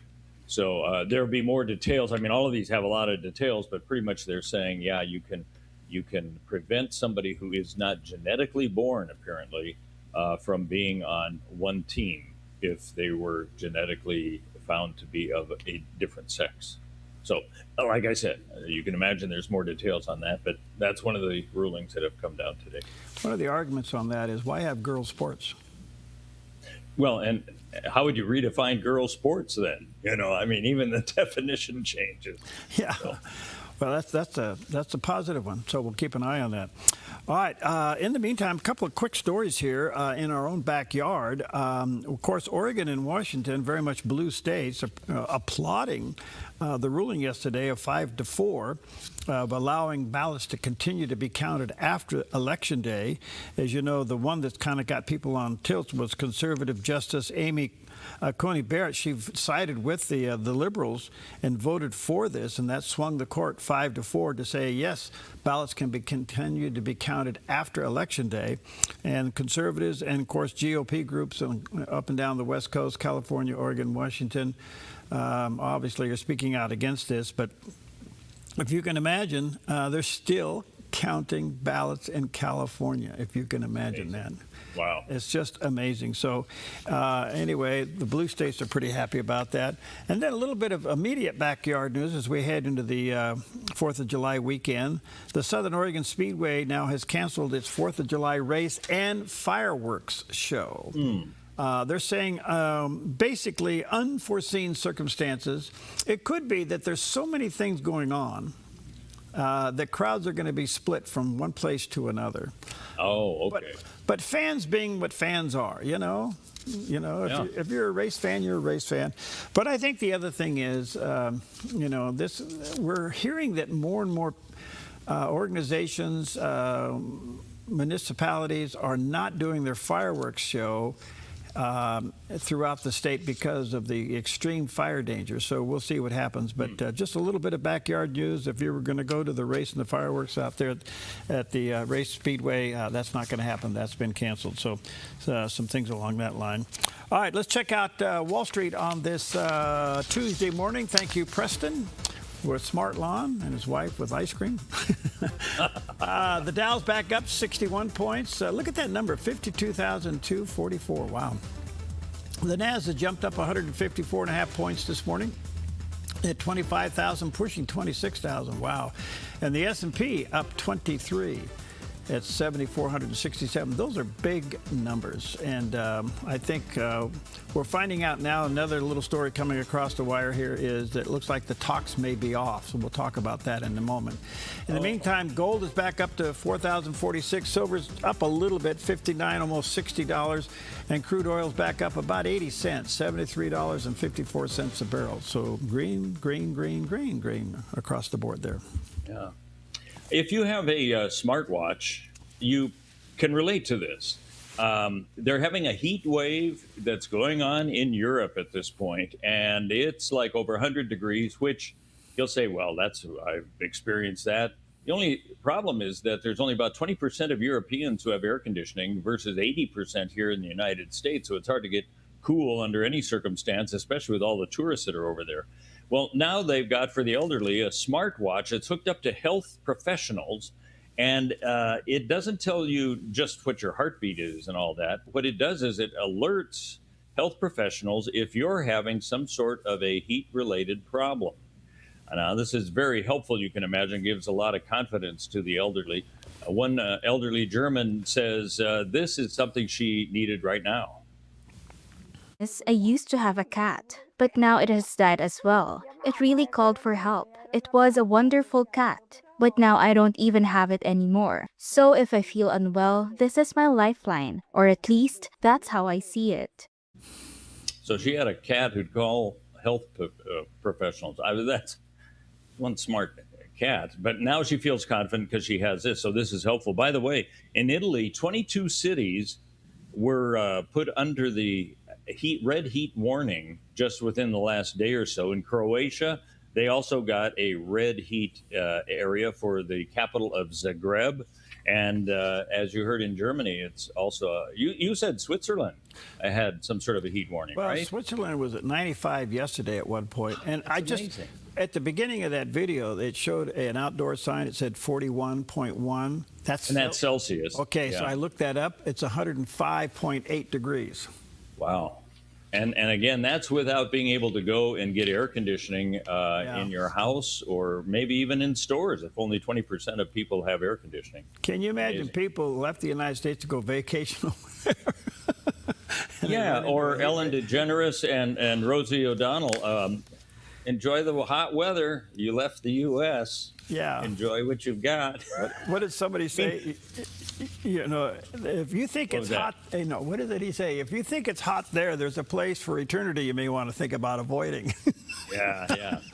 All those FIFA fans, and again, we've got the FIFA game coming up on Wednesday for the United States. They came over, and one of the things they say is amazing is air conditioning everywhere, and they are enjoying ice in drinks like water and Pepsi and all of that kind of thing. Yeah, and American hospitality.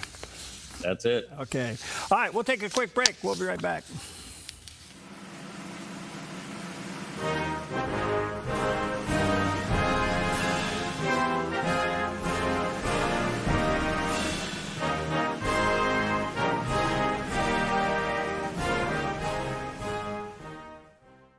Your yard is where life happens, but it can be muddy and hard to maintain. Enjoy a maintenance-free artificial turf lawn all year round with Smart Lawn LLC. No mowing, no fertilizing, no watering.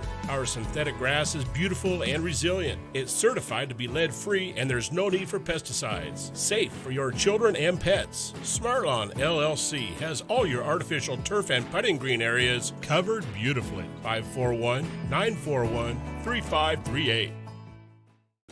Put your gold in an envelope, mail it. Hopefully you get a check. No. Father and son jewelry, bring your gold in. We weigh it, we check it, we make you the offer. Or turn your something old into something new. Whether it's an idea, a picture, or a piece you want to duplicate, we can melt it down and make it for you. If you find your perfect piece in store, trade your something old for something new, and you always get a little extra. Visit Father and Son Jewelry, 5 generations of family in Medford. Jerry's Historical Archives. Moments to remember. Go back in time. Back in the day. TV shows of the past. Relive the past and learn something new. Open up Jerry's Historical Archives. Weekdays only on Mornings on the Dove.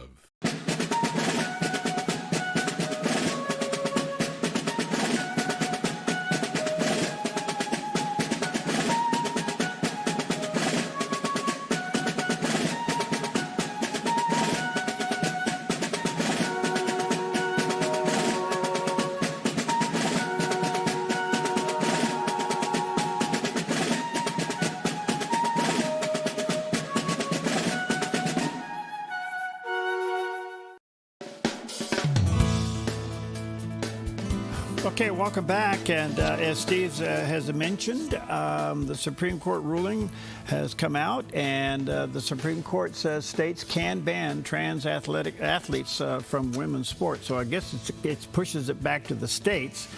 It's another state deal, so we'll see what happens. But this, I think, begins the resetting of nature, hopefully. You know. Okay. But I don't know what happens in a state like Oregon or a state like California or a state like Washington, the extremely blue.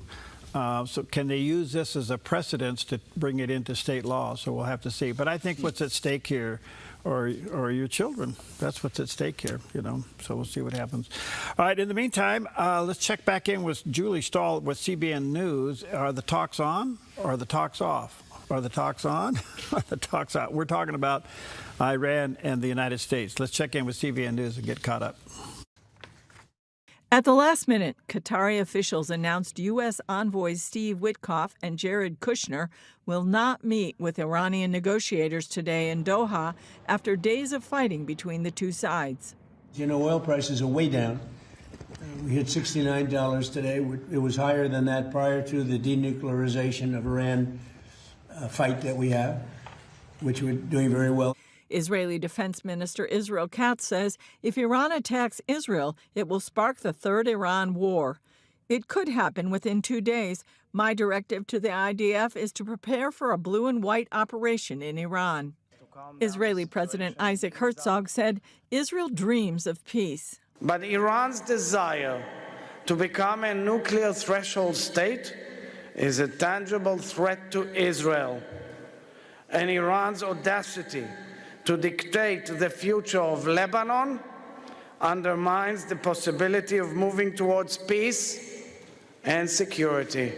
Monday, Israeli commanders marked 1,000 days of fighting for Israel. The series of wars that began with the October 7, 2023 massacre by Hamas has seen fighting with Hamas in Gaza, Hezbollah in Lebanon, and with Iran, which has launched more than 1,000 ballistic missiles at Israeli civilians. 1,000 days and 1,000 nights that we have been fighting in one of the longest, most complex, and most demanding wars we have ever known. And the fighting continues both in southern Lebanon and in Gaza, where Israeli intelligence reports Hamas is using the October 2025 ceasefire to build new rocket positions and take control of humanitarian goods. Israel is carrying out near-daily strikes against Hamas leaders and terrorist infrastructure. Over the past 3 months, IDF engineering forces worked to seal a nearly 10-mile tunnel in Gaza, which had about 80 living spaces and served as a Hamas command and control center under a residential neighborhood. The IDF used more than 30,000 cubic meters of concrete to do the job. Hundreds of Gazans took to the streets last Friday, demanding an end to Hamas rule, better living conditions, and a dignified future. But armed Hamas operatives threatened the demonstrators. Julie Stahl, CBN News, Jerusalem. continue our coverage now with Julie. So, Julie, what more can you tell us about what Hamas is doing in Gaza to rebuild its forces and its other operations, and how is Israel responding to this? Well, you know, Ephraim, Hamas was supposed to turn over power to just turn it over. There was supposed to be new leadership in Gaza, and that never happened. And they, you know, after they agreed to do it, then they said, no, we didn't agree to do that. But, you know, one of the, for instance, just as an example, one of the people they eliminated in the last week or so, he was tasked with advancing activities aimed at undermining the Israeli military freedom of action in Gaza. And another guy that they eliminated was transferring huge sums of money to buy weapons. So they are very clever. They've been doing everything they can to, you know, to rebuild. They have no intention of backing down. That is not something that's part of their culture or their, you know, their way of thinking. How widespread is the dissatisfaction against Hamas in Gaza? It's a very tricky question because we don't really know. My guess is there's a lot of dissatisfaction, but that doesn't mean they like Israel, but that they wouldn't dare say it because they don't want to die. You know, the Palestinian Society, also in Gaza, also in Judea and Samaria, with the West Bank, it's made up of clans, these huge family clans, Hamulas, and these clans have risen up against Hamas from time to time, and people get killed. At the very beginning of the war, there was one clan that stood up against Hamas and said, "No, we're not going to fight Israel." And like within days, their entire family leadership was eliminated. So, you know, there's probably a lot more dissatisfaction than we're going to hear about. Julie, let's turn now to Iran. What are the expectations in Israel for more possible U.S. talks with Iran, especially after the strikes and counterstrikes over the weekend? Yeah, I don't think there's probably anyone in Israel who thinks it would be a good outcome from talks with Iran. People have been very disappointed that it even went that way. Not that they like war. They don't like war. They just want this to be over. And they know, I mean, look, they're still fighting Hezbollah and Hamas. If Iran wanted to have peace, they would stop funding terror groups, but they don't. You know, the defense minister, Israel defense, that's not going to happen. But, you know, like I said, if Iran really wanted peace, they would be a lot more, working in a lot more positive direction. Well, so the talks are off. Well, from what I've understood, the direct talks are off. They're using an intermediary now to talk between the two groups, which is not very efficient at all. So I don't know what they can expect to have achieved at this point. But they're not directly talking with the Iranians at this point. So this is just a wild guess. I think now it appears to me, I could be totally wrong, I usually am, and that is that this is a matter of managing this delay through the 4th of July weekend. And then once the 4th of July is behind us, I think the president has to be coming to the conclusion there is no deal, and they will not abide by it. And even if there is a deal, it'll be violated like these ceasefires are being violated. He's got to be coming to that conclusion. So he's got to manage this peacefully as much as he can to get it through the 4th of July. And then I think the whole circumstances will change. The wild card. When you say that, you mean more of an attack against Iran? I think more aggression will be done. Yeah, the wild card will be: will Iran on the 4th of July do something really crazy to deter the global attention away from our 250th birthday? And that's a real possibility. And you would think they would want to do that. I mean, just looking at it from a global perspective. So all those things are at play. It's kind of interesting this morning. Okay, let's check out the weather. Here it is, right here on the Dove. The weather. It is? From Grange. From the Grange. Here's a look at Tuesday's weather from Grange Co-op. Across northern Oregon and southern Washington, mostly cloudy skies with highs near 68 in Vancouver, 70 in Portland, and low 70s in Wilsonville. McMinnville stays mostly sunny with a high near 69. Through the Willamette Valley, partly sunny with highs around 70 in Salem, Albany, and Corvallis, while Eugene reaches the low 70s. Overnight lows cooled back into the upper 40s to near 50. Central Oregon sees sunny and highs in the low to mid 70s from Pineville to Banded Sun River. Boise reaches the upper 70s with sunny skies and a slight chance of thunderstorms late in the day. Along the Oregon coast, patchy fog clears to mostly sunny skies with highs near 65 in Coos Bay and 63 in Port Orford. Breezy in Brookings with a high of 57, while Crescent City reaches the low 60s with gusty winds. In southern Oregon, sunny skies continue with highs near 78 in Grants Pass, 80 in Medford, mid-70s in Ashland, and near 75 in Klamath Falls. Overnight lows fall back into the 40s and low 50s. Northern California heats up with sunny skies and highs near 80 in Wairika and low to mid-90s in Redding and Chico. Fort Bragg stays much cooler with sunny and breezy conditions near 59. Around the Bay Area, sunny to mostly sunny and highs in the low 80s for Santa Rosa and San Jose. Napa settles into the upper 70s in San Francisco near 68. Across Central California, sunny conditions continue with highs near 89 in Sacramento and low 90s from Stockton and Modesto through Fresno, Visalia, and Bakersfield. And that's a snapshot of today's weather from Grange Co-op. We mentioned this is Meteor Watch Day from Jerry's Historical Archives, and we also find out it is the longest day that a solar eclipse was observed from people on a very fast plane on this date. On June 30th, 1973, scientists aboard a Concorde supersonic jet witnessed something no one had ever seen before, a total solar eclipse lasting an incredible 72 minutes.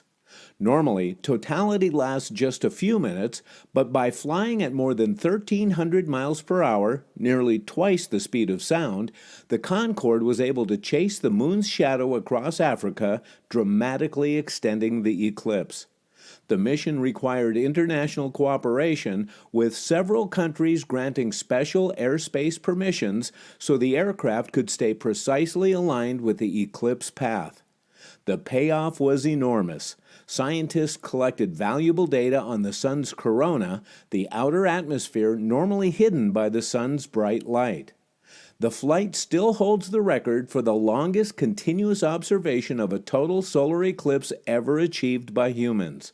On this day, the fastest passenger jet in history wasn't racing passengers across the Atlantic, it was racing the moon's shadow across the Earth. Now, you talk about rocket science engineering. There it is. Yes, it is rocket science. There you go. They're so calculating the speed of that plane, the turning of the Earth, and to stay on the shadow side of the eclipse. That's pretty interesting. It is. And to have such multinational cooperation for that is pretty good, too. Who knows what kind of information they got on there. Apparently it was very important, so that's a good thing. Okay, so speaking of multinational, what's happening with NATO these days? Well, President Trump has been kind of ticked off that NATO isn't supporting him, as the U.S. and so many other countries are all part of this NATO team. Well, some of the NATO allies apparently are a little concerned that if they're attacked by Russia, perhaps the United States wouldn't be there to help them. So is this causing them to become a little bit more friendly to the United States and support the United States in the Gulf War? Well, according to Fox Business Stuart Varney, U.S. NATO Ambassador Matthew Whitaker talks about the concern that he has heard about. Of course, we believe in Article 5 of the Washington Treaty, but we also believe in Article 3 of the Washington Treaty, which says that every ally should invest in their own defense and the collective defense. And for too long, the peace dividend was illusory here in Europe. And we had defense of Europe hollowed out by our allies. And so we need stronger allies. That makes a stronger NATO. And President Trump got the 5% last year in the Hague Defense Commitment, which powers us forward. And allies have spent $120 billion in the last year. They're buying from American industry. About 50% or more is bought from U.S. companies, whether that's F-35s, Patriot missiles, AMRAAMs, all the defense armaments that are necessary to fight a modern war. And so, you know, the United States will be here, but we also need our allies to be here. We cannot do it alone, and the American taxpayer should no longer bear the burden of the conventional defense of the European continent. Well, it's a very asymmetrical. If you look at Germany, for example, they're going to get to the 5% by 2029, which will take them a total of 4 years, which is very quick from where they started. We have other allies that are already at 5%. Poland, Latvia, Lithuania, Estonia, the Nordic countries are very strong. And so we have a lot of allies that are doing everything we expect them to do. But we do have some allies that are not doing enough. And I would point to Spain, I would point to Italy, and several others that are just not on the trajectory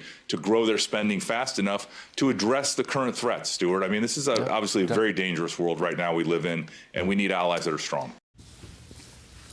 Well, that's a little bit of a turnaround. The squeezes, huh? There it goes. Yeah, maybe what President Trump has been doing for so long is coming to fruition with some of those countries anyway. All right, we'll talk about the SAFE Act. Remember that little problem? We'll talk about that when we come back.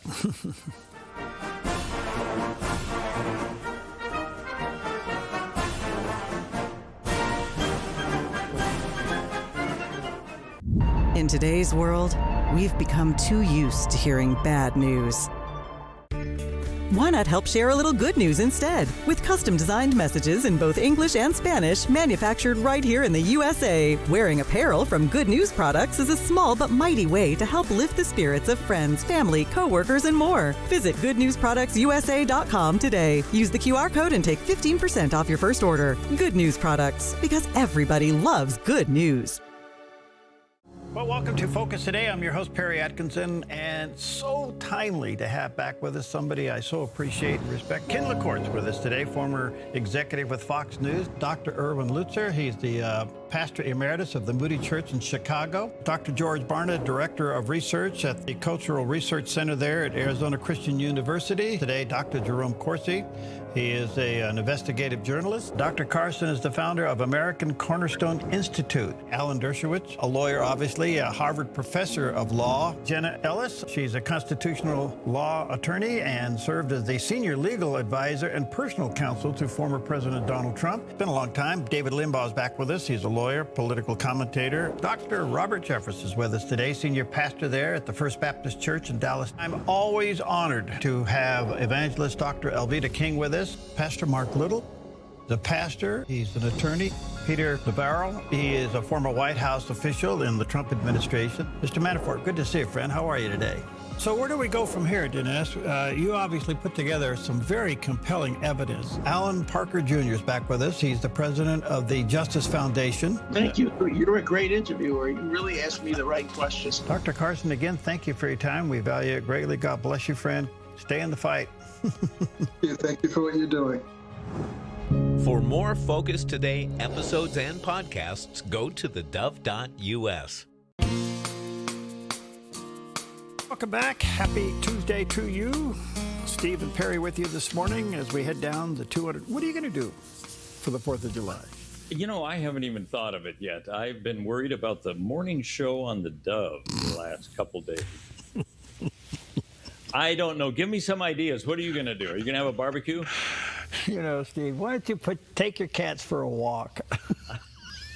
I could. Or like that woman with the watch where she had an alarm cat that was like when she would fall or something, the cat would be going, meow, meow, meow, meow, meow, meow. I don't know what the cat would do to help get her okay, alive. Well, I'm glad she was okay. That's what I deviate, though, from your question. I don't know. Oh, I think I do.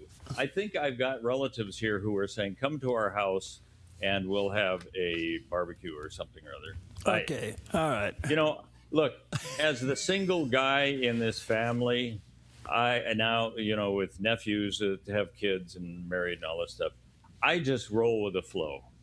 You know, that's just, you tell me what day to be there. You want me to bring something? I'll bring it. What day, what time, and I'll be there. So I don't plan things out. No, that's not my role anymore. Is that your role? You used to plan things out. You were the dad. You just follow now with the sons and yeah, see what I'm saying? As you get older, the role changes, and I'm not complaining at all. So it really boils down to where the free meal is, right? That's it. Yes. Yes. Yeah. Free food and people who I probably know fairly well. Yeah, there you go. All right. Good morning to you. All right. Back to the SAFE Act. It's stuck in the U.S. Senate. It's the no-brainer and one of the biggest bills that hangs there. And I had Richard Lyons on. He's really quite the historian. And I asked him about this, what his thoughts were, and these 5 Republicans that are holding out. And here's what he had to say.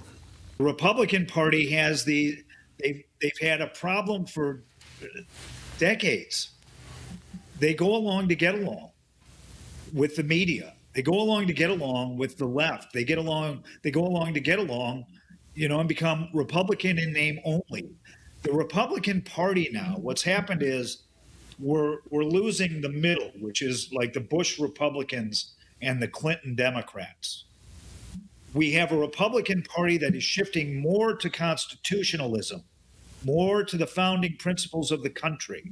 And we have a Democrat Party shifting now more to the left, lurching towards what is a despotic, tyrannical form of government, which should scare all of us. And it should scare those 5 Republicans into voting for the SAVE Act.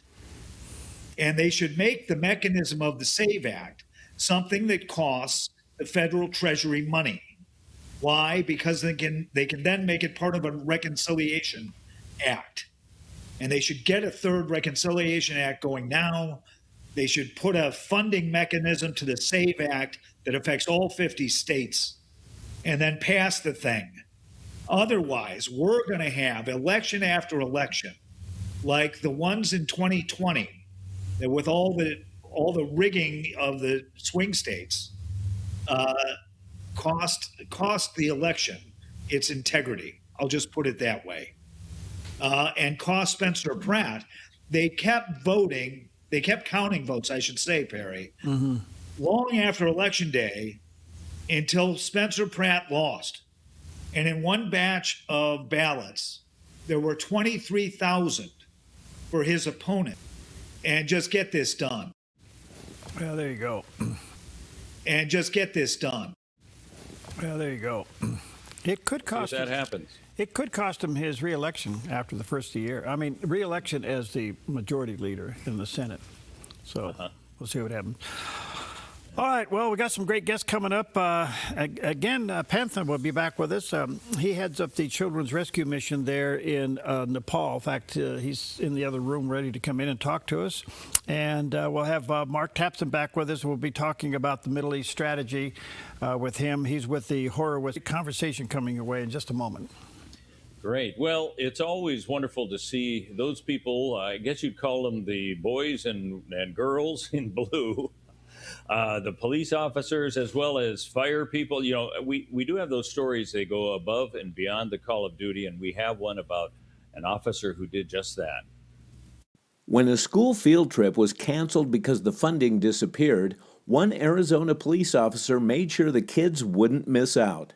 School resource officer Sean Reevy paid out of his own pocket to rent an entire movie theater, treating 144 middle school students to a private showing of Toy Story 5, complete with popcorn, candy, and drinks. For many of the students, it was their very first trip to a movie theater. Reevy says, "You can't break a promise to a child." Working at a Title I school, he's seen firsthand how many kids have never had opportunities others take for granted. Before the movie started, he had just one request for the students. He said, "As you get older in life, help other people as a payback to me. That's all I ask of you."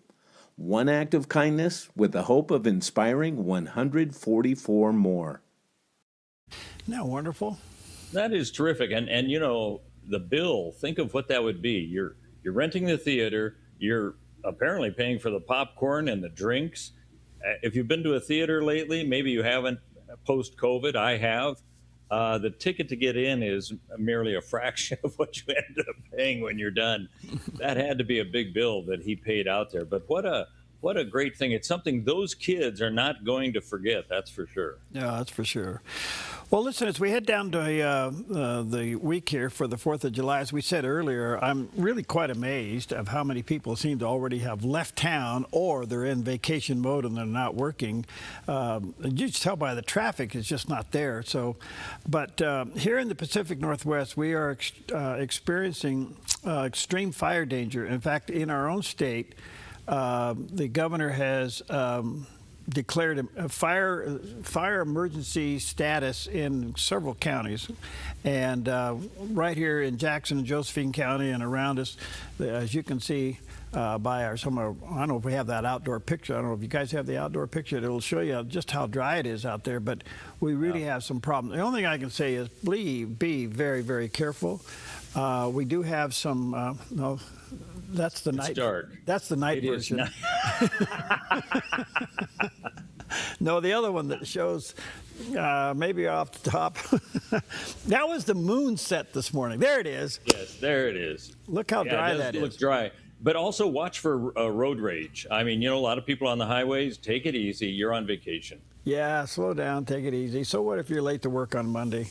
I think Monday will be a drag too. So anyway, but the other thing is be concerned about your pets. Make sure you leave them some cold water in the shade. But I don't know about you, but man, when those fireworks start to go off, our dog is at the bottom of our bed. Or they may be under the bed or in the closet. Yeah. So what about your cats? Do you have a lot of fireworks down there? We do at times, and sometimes I wonder if I have cats anymore. I have no idea where they go. Okay. But see, you guys got rock down there. You don't have dry grass, do you? Right. Yeah. It's not the kind of fire concern that you're talking about, which, we don't have the undergrowth like you've got there. Yeah, we got a lot of just flat, dry grass, and I know people are trying to keep it down, but then there's a point where you can't mow it. It's too dangerous to even to mow it. And we're kind of in that zone right now. So anyway, be careful out there, okay? And, Northern California too. They've had problems. So yeah, and then if you're going to Europe, well, be ready for that. Whoever thought it'd be 95 degrees in Switzerland? Bring water with you. Bring water with you. All right, great. Well, let me just tell you, coming up in just a moment, Gan Panther will be with us here. He's right outside the door there. He's the president of Children's Rescue Mission there in Nepal. Quite the stories that come out of the Nepal area. Mark Tampson will be back with us. He's a fellow with the Horowitz Freedom Center. We'll be talking about the Middle East strategy. I guess the talks are off, but an element is still continuing. Yes, that's a good way of putting it. Figure all that out. All right, take with you today 1 Thessalonians 16:18. A lot of people want to know what God's will is. Rejoice always. Pray continually. Give thanks in all circumstances. Why? For this is God's will for you in Christ Jesus. There's the will of God for you today. Stick around. Some rejoicing. All right. Yep.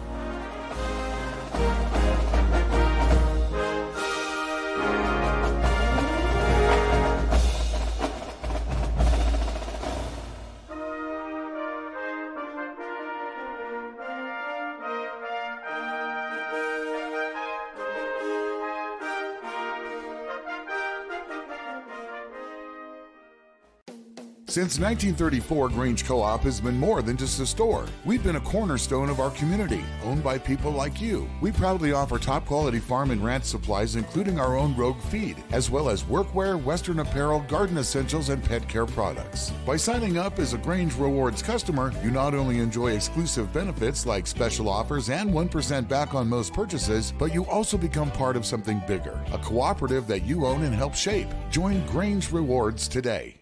At Sweet Tea Express, we've got you covered. Order at the counter and our friendly service staff will do the rest. Breakfast served daily until 2 p.m. Breakfast burritos, biscuits and gravy, skillets, omelets, and more. Sweet Tea Express. Don't get caught hungry. When life feels heavy, your body feels it, your mind feels it. That is why I created Organic Elements Wellness Spa. a place where wellness is not a luxury, it's a way of life. Step into our wellness lounge with a Himalayan salt room, infrared sauna, steam room, and invigorating cold plunge. Restore your nervous system, detox your body, and clear your mind. Then experience customized massage, advanced skin therapies, and result-driven facials, all designed to help you look as good as you feel. There's nothing else like this in Southern Oregon. This is your space to heal, to reset, to glow. Call today to book your private wellness party for up to 15 guests or surprise someone special with a gift certificate. Visit Organic Elements Wellness Spa on East Main Street in Medford. Book online at organicelementspa.com. Wellness is wholeness. Voted best of Southern Oregon.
The Dove TV wishes you a happy 4th of July as America celebrates 250 years.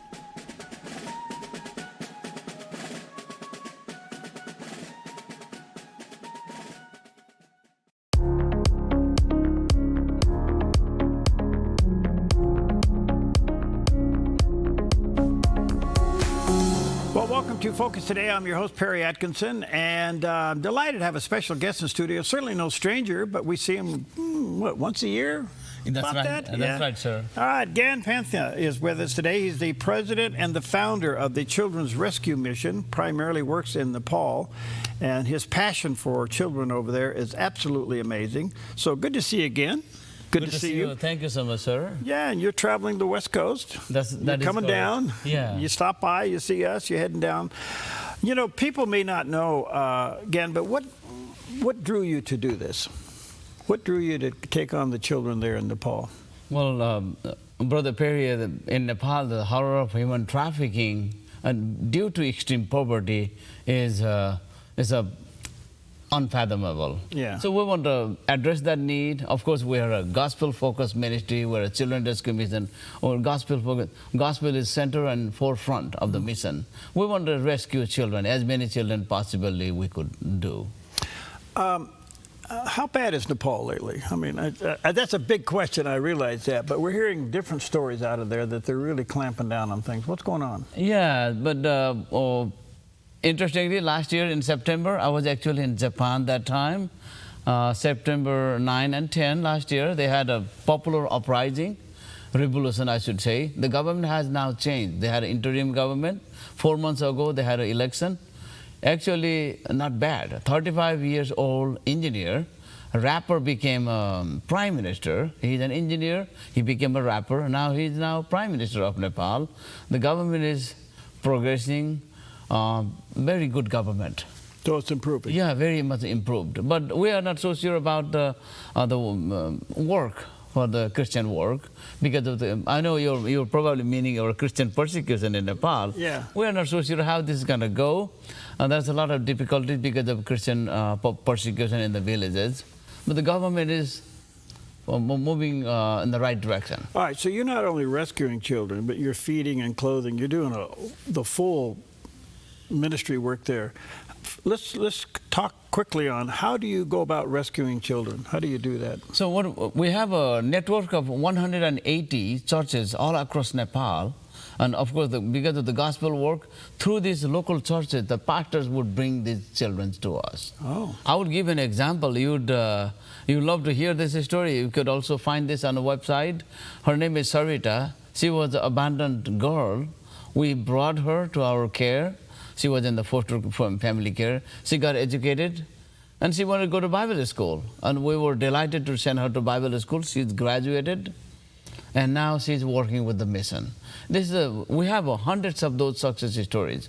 Over 200 children have now graduated, Brother Perry, and they have their own life and sustaining and making a difference themselves in their life. And how are you doing the other parts of your ministry, like the feeding and the clothing? How are you doing about that? We didn't want to just solve the problem as a temporary fix, but we want to bring a sustainable solution for Nepal.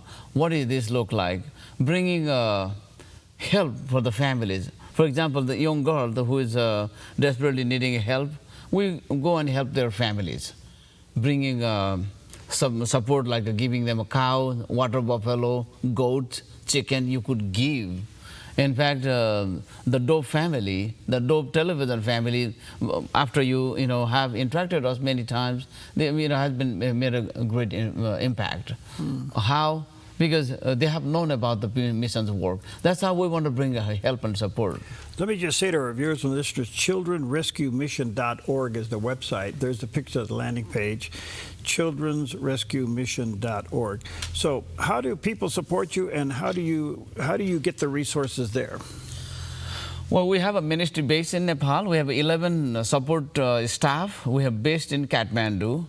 We have been to 180 churches there in our network. We also build churches. So what we do, we have a registered NGO in Nepal. Oh. It's a Christian, it's a charity, but it's you couldn't have a Christian charity. Of course, we are a Children Rescue Mission as a Christian charity here right here in our. We are proudly, declare that we are right here in Redding, California, right. And not so far from here, but. We bring resources from Redding to Nepal. You have people that can come and work with you temporarily. How does that work?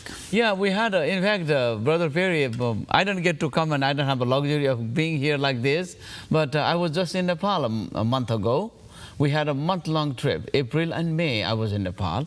So we had, over the years, we had over 70 people have traveled to Nepal. Some have traveled to Nepal 5 times. Others have traveled to Nepal 6 times, or maybe 1 time.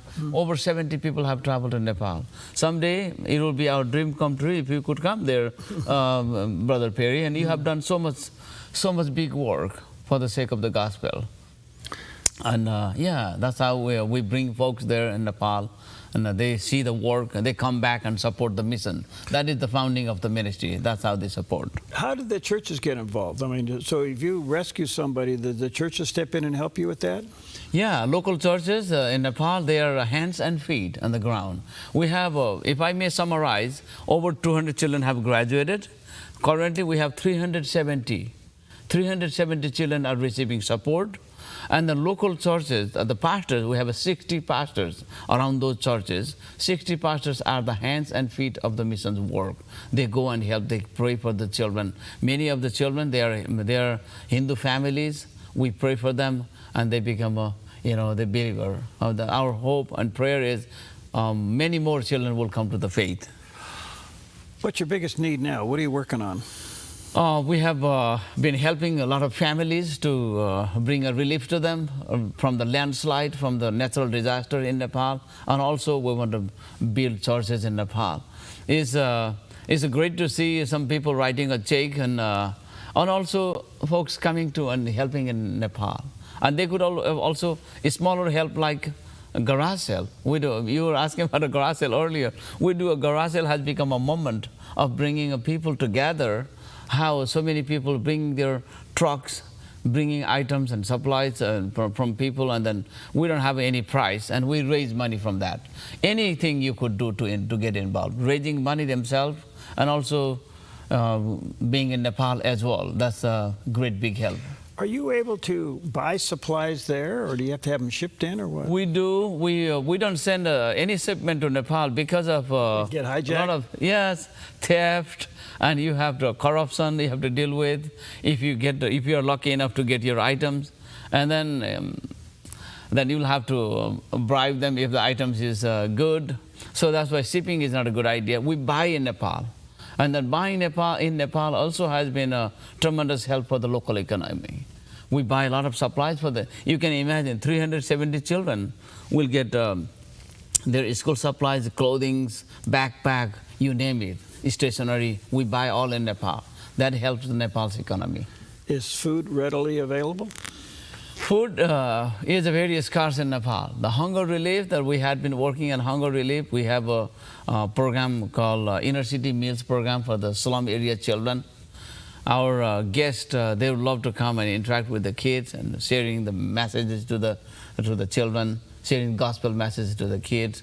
Yeah, we have been dealing with that also, hunger crisis. And during the COVID crisis, we had done a hunger relief program. Also, when we have a natural disaster, we bring those assistance. How can, and it's just a big question, but specifically, what can people, our viewers and listeners, be praying for? They could pray for, and the Nepal will have a Christian liberty, first and foremost, and unity among the Christians, those who are in need of Christian liberty there, so they will be able to go and freely work in the villages, and that's the first and foremost. And also, you could pray for us, safety for us when we travel and when we are there in the radical Hindu villages and so forth. Is there Christian persecution? There is some very big Christian persecution. You wouldn't hear so much here in the news.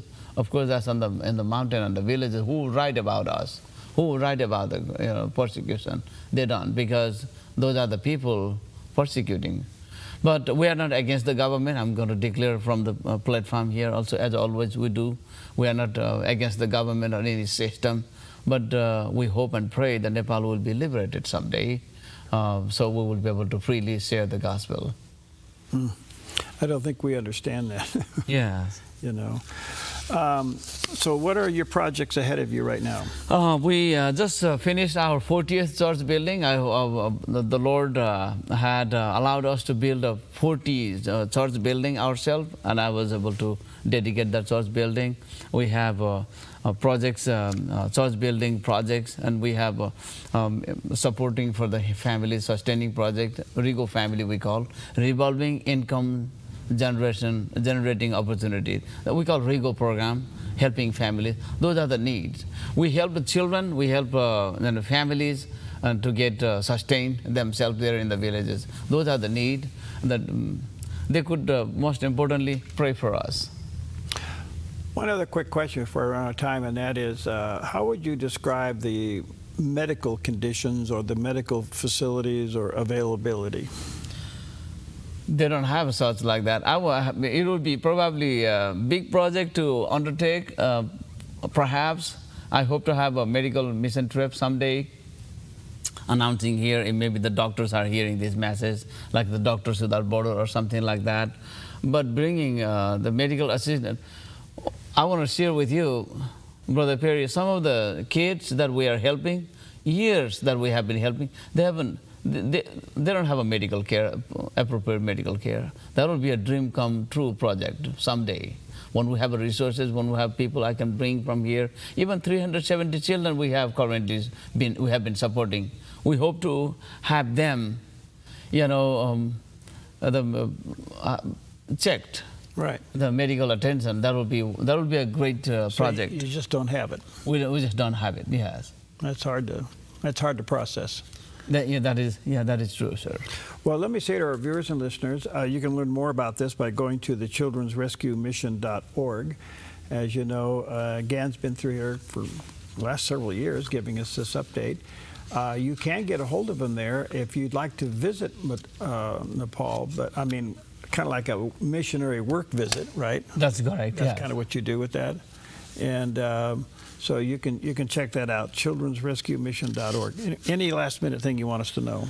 Well, the Dove family visitors and supporters, those who support the mission, they could certainly pray for the work in Nepal. With a little work right here, and we're so delighted that the Lord has allowed us and provided, make a provision for us to go and minister there in Nepal.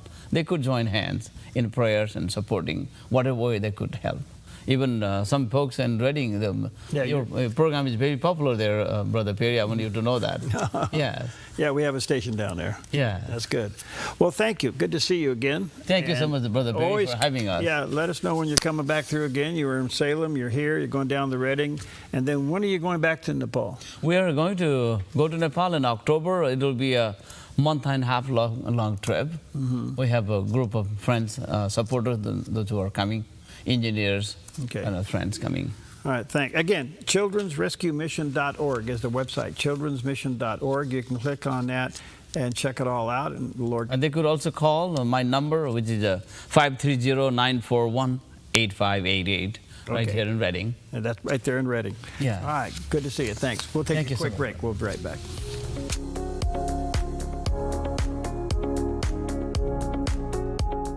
I'm Susanna, and I contracted KA Designs to do custom cabinets throughout my house. We chose a really beautiful maple wood that really creates like a nice airy space. Everything was custom, and it was really cool because I got to literally see it come to life in person. We love to entertain, and we have a large family, so it just, everything came together perfectly, exactly what I wanted. I highly suggest KA Designs if you're looking to design your dream house. Go check them out in their showroom. You will not be disappointed. The Lennox iComfort S30 thermostat can sense changes in your environment. It even knows when you come and go. So now your home's most important system is also the smartest. Metal Masters can give you the smartest home comfort system available. It knows when you're away and adjusts when allergens and humidity get uncomfortable. Trust Metal Masters to provide perfect air for your family. Lennox, air is life. Make it perfect. The Dove TV is pleased to announce we're now seen in the Sacramento, Stockton, Modesto area via a new full-power TV station, KEDS, seen on cable, satellite TV, and over the air.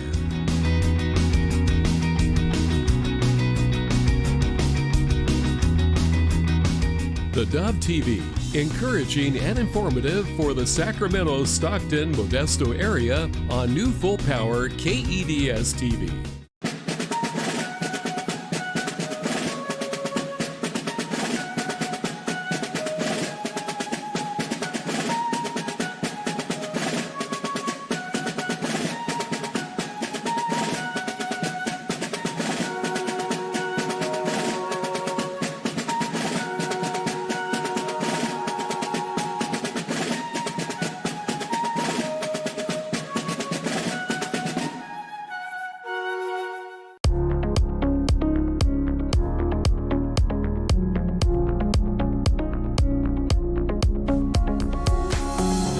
Welcome back, and been looking forward to our next guest, and always a joy when we have time to sit down with Mark Sampson. He's a Schulman Fellow on the popular culture at the David Horowitz Freedom Center, and he's also the author of Front Page magazine. You can check that out. HorowitzFreedomCenter.org is the website, and it's just an amazing place, an amazing resource. So check it out, HorowitzFreedomCenter.org.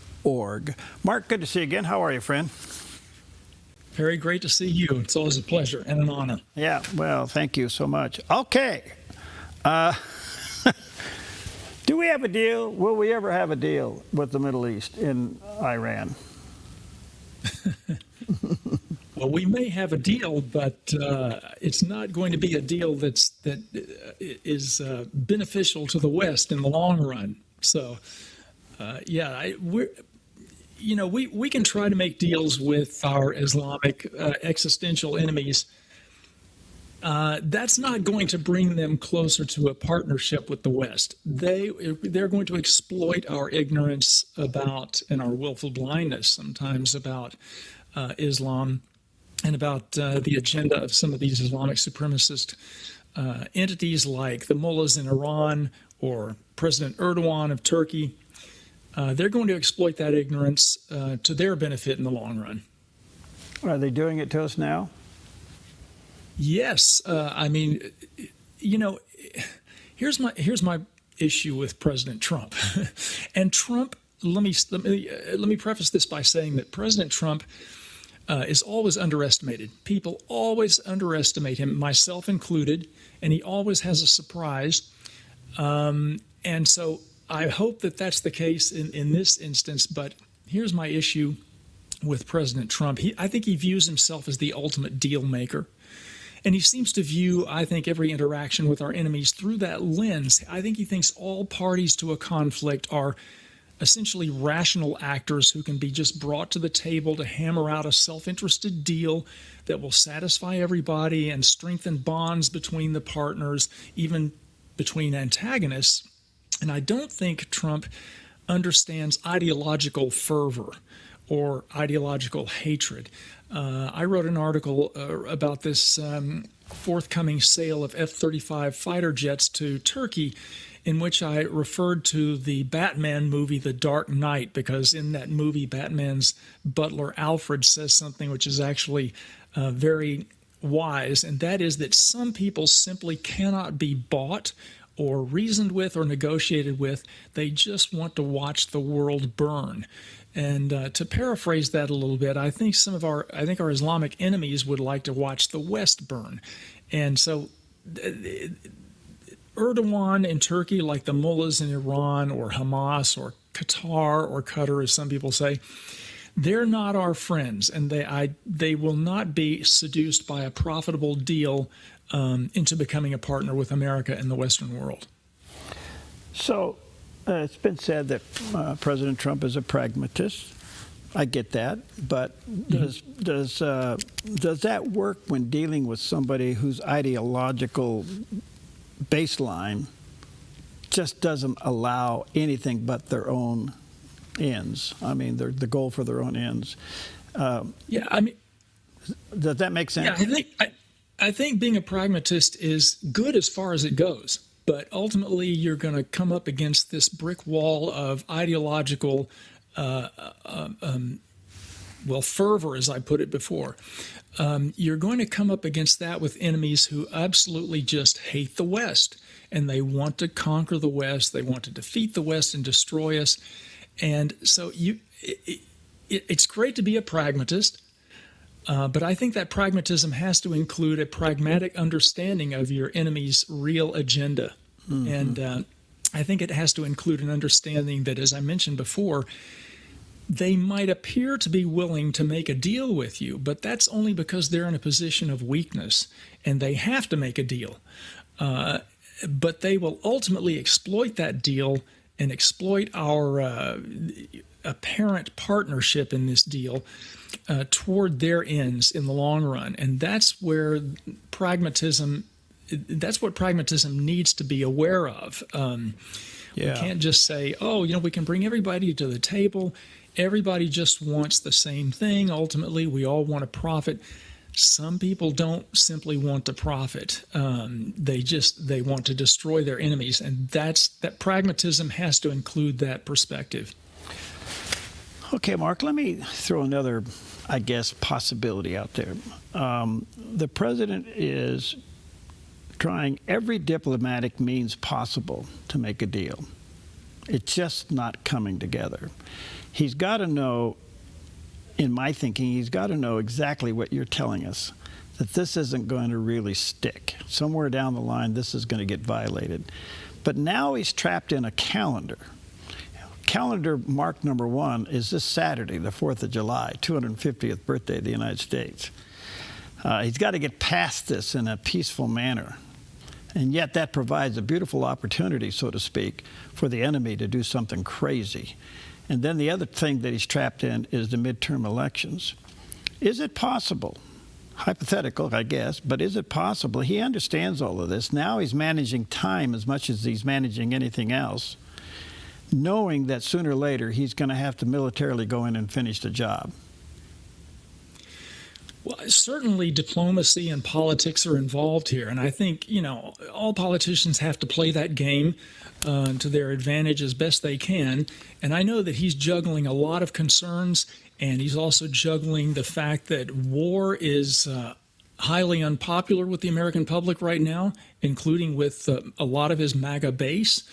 And so I realize he's dealing with all of these factors that he has to consider. And I do think that he, at the very least, has advisors who must be telling him pretty much what I've said. And so I don't think he's completely unaware of this. But I don't know whether he is ignoring that because he ultimately believes in the deal, or whether he's playing for time. As I said earlier, he always has something up his sleeve, and he's always underestimated. So my concerns may be short-sighted. Maybe he no doubt knows more than I do about what the strategy is and the plan in the long run. But on the face of it, it's very concerning that in the past, for example, like with Hamas, he has stopped short of finishing the job, or allowing Israel to finish the job in the case of Hamas, and instead made a deal with these people. And these people do not care about a deal with the West or the United States. They only care to the extent that they're weakened and need to get a leg up in order to resume attacking the West. So again, Trump he's always got something up his sleeve, and I hope he has something this time. It's concerning. In your opinion, Mark, how concerning is it to you that Israel's been left out of the room? Very concerning. I know that even among the MAGA base, a lot of people are beginning to turn their backs on Israel and saying, well, why are we getting involved in Israel's wars, and why are we letting Israel, lead us around by the nose? But it's clear that Israel is not leading us around by the nose. Trump, pushed Netanyahu aside on certain issues and obviously not been under the thumb of Netanyahu. So our close ally, Israel, which is the only democracy in the Middle East, and they're surrounded by a sea of Islamist enemies. It's concerning to me that Israel's sort of being pushed aside or kept out of the deal, kept in the background. I really think it's more to America's benefit in the long run to let Israel finish the job where it needs to.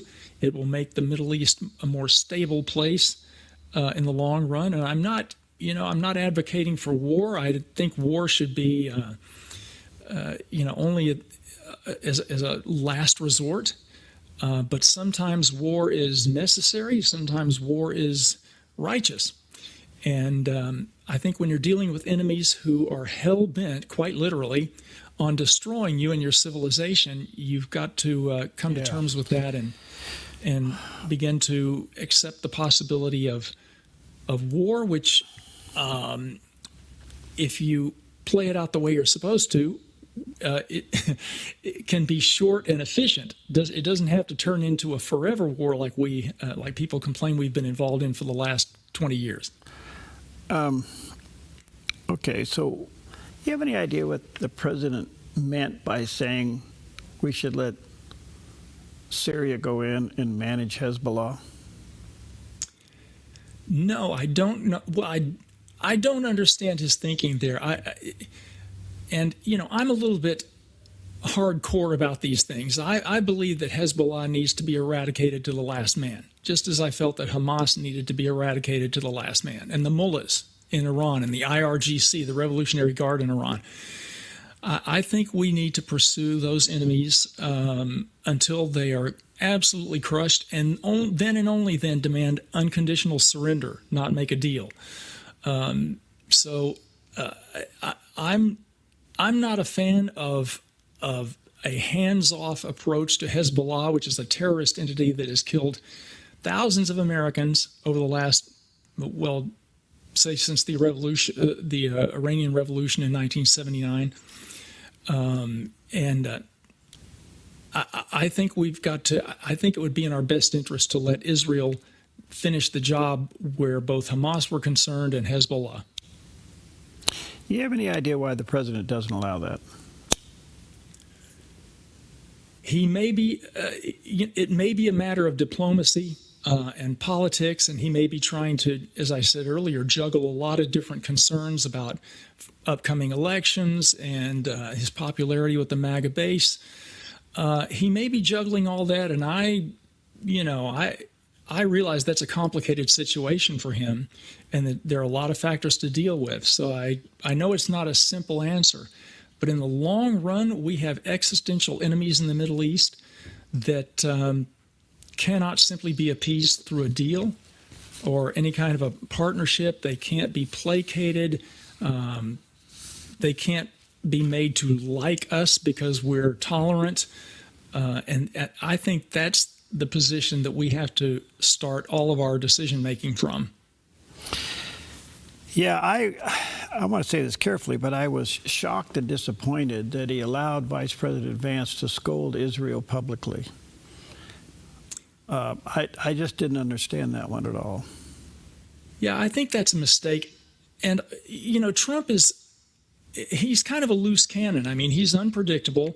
You never quite know what he's going to say or do, and you never know whether he's rejecting the advice of his advisors or taking it, but he does seem to operate out of impulse a lot. And I don't know, like when he was in the media the other day and began cursing out Netanyahu, saying he didn't understand why Netanyahu continued to attack. And he's, in one sense, the fact that he's unpredictable and a loose cannon is actually a positive thing. I mean, people are sick of politicians who phrase everything carefully and cynically. And Trump is a breath of fresh air in that respect, but he's also, a loose cannon. You never quite know which direction he's going to be aiming at. So it's problematic. Well, our thoughts and prayers that this does come to a peaceful resolution. There's some obvious things on the table. You got to go, where is this going to end up? I don't know. Mark, you're fascinating. I wish we had more time with you. I'll get you back when we can spend more time with you. Let me say to our viewers and listeners, again, check out HorowitzFreedomCenter.org. That's the website where Mark is a senior fellow there. And it's a great organization doing great work. If you ever just get the history and the testimony of David Horowitz himself, that in itself is historic. Yes. But anyway, HorowitzFreedomCenter.org. Mark, God bless you, friend. Look forward to talking to you more. God bless you, Perry. Keep up the great work. Thank you.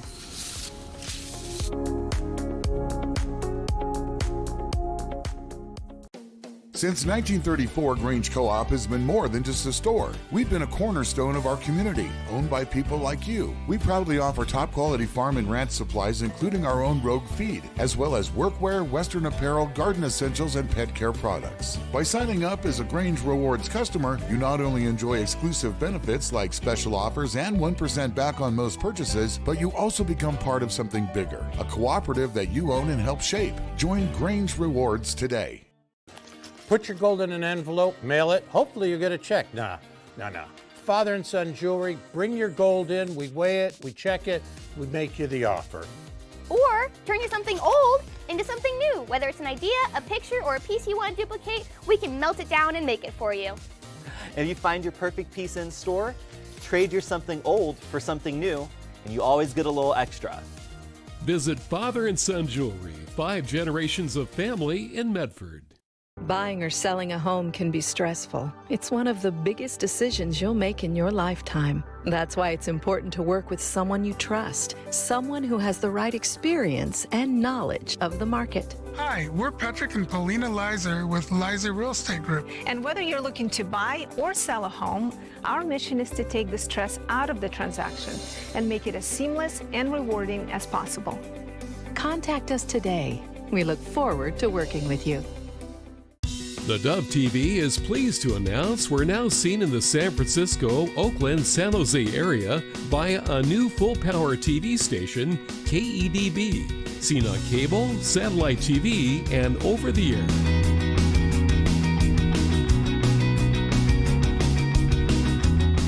The Dove TV, encouraging and informative for San Francisco, Oakland, and the San Jose area on new full-power KEDB TV.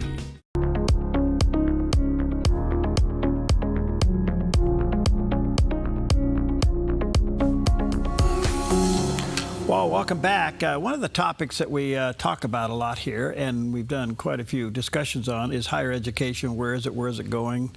And what are some of the thoughts that parents are processing in considering higher education for their children?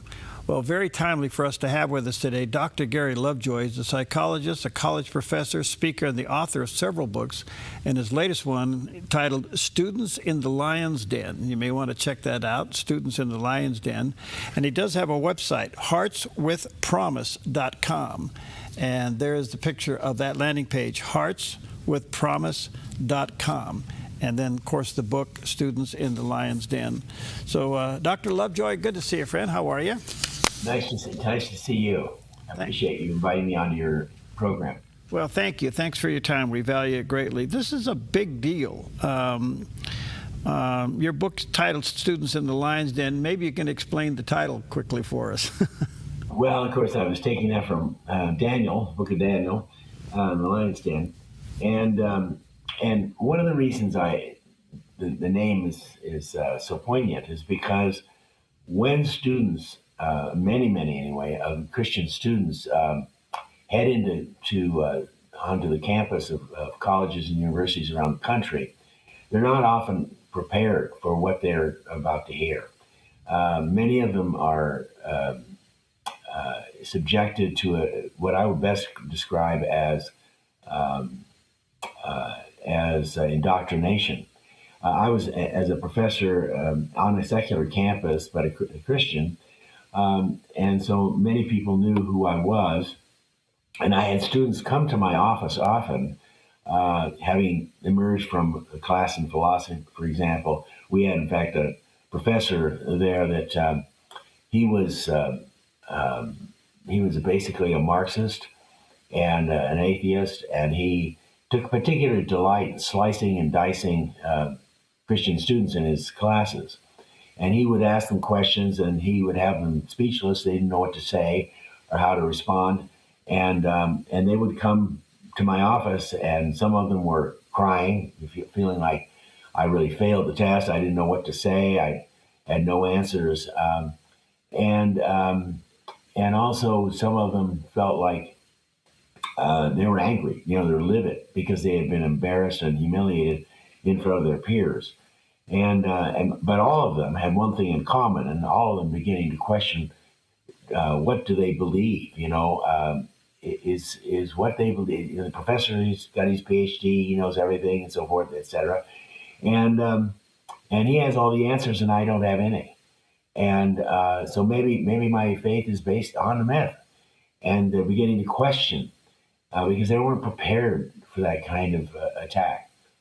And so I would sit down with them, and we'd talk to him, and I'd ask him about what kind of arguments was he using. And typically they were very debunkable, but they didn't know that. They had no information at their fingertips.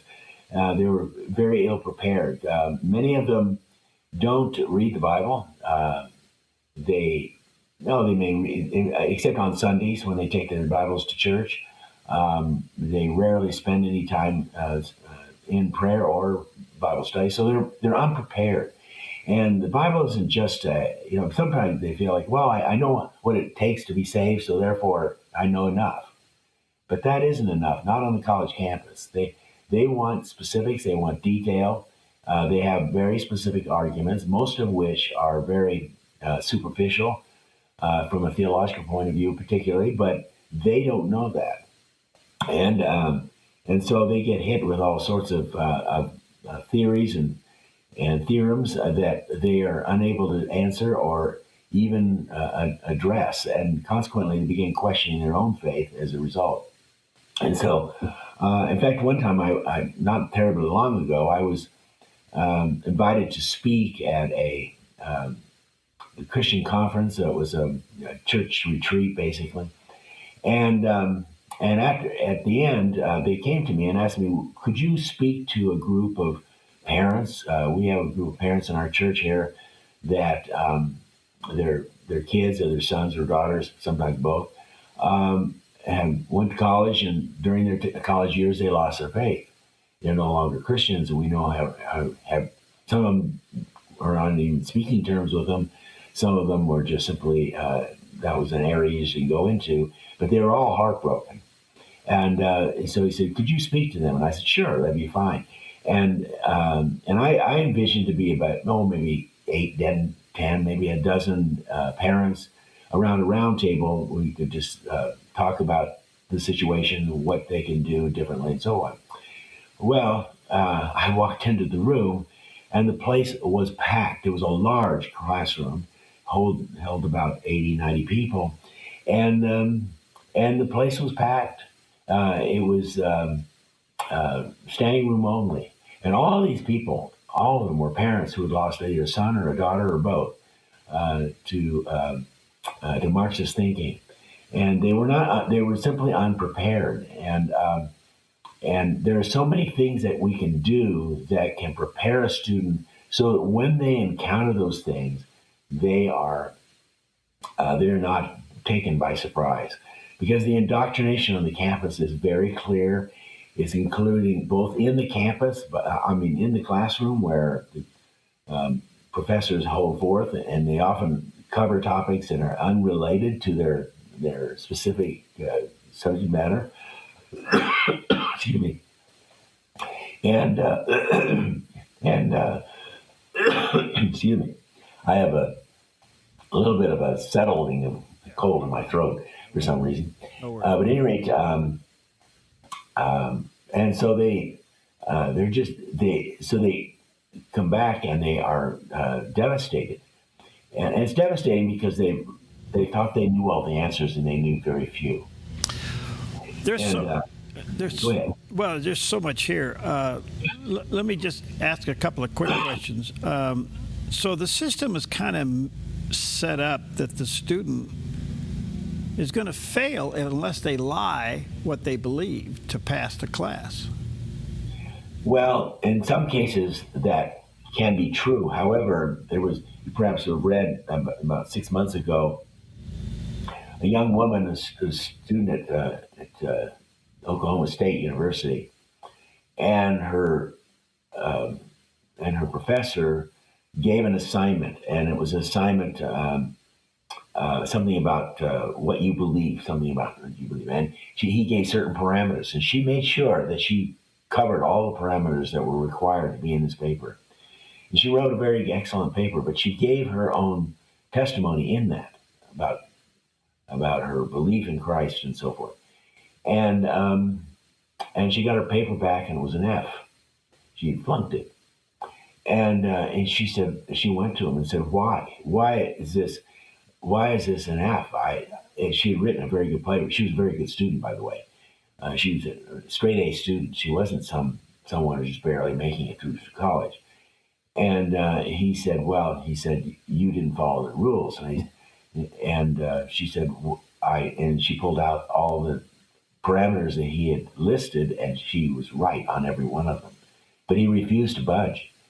And he said, "None of that. This is 50% of your grade, and you will probably not pass the class."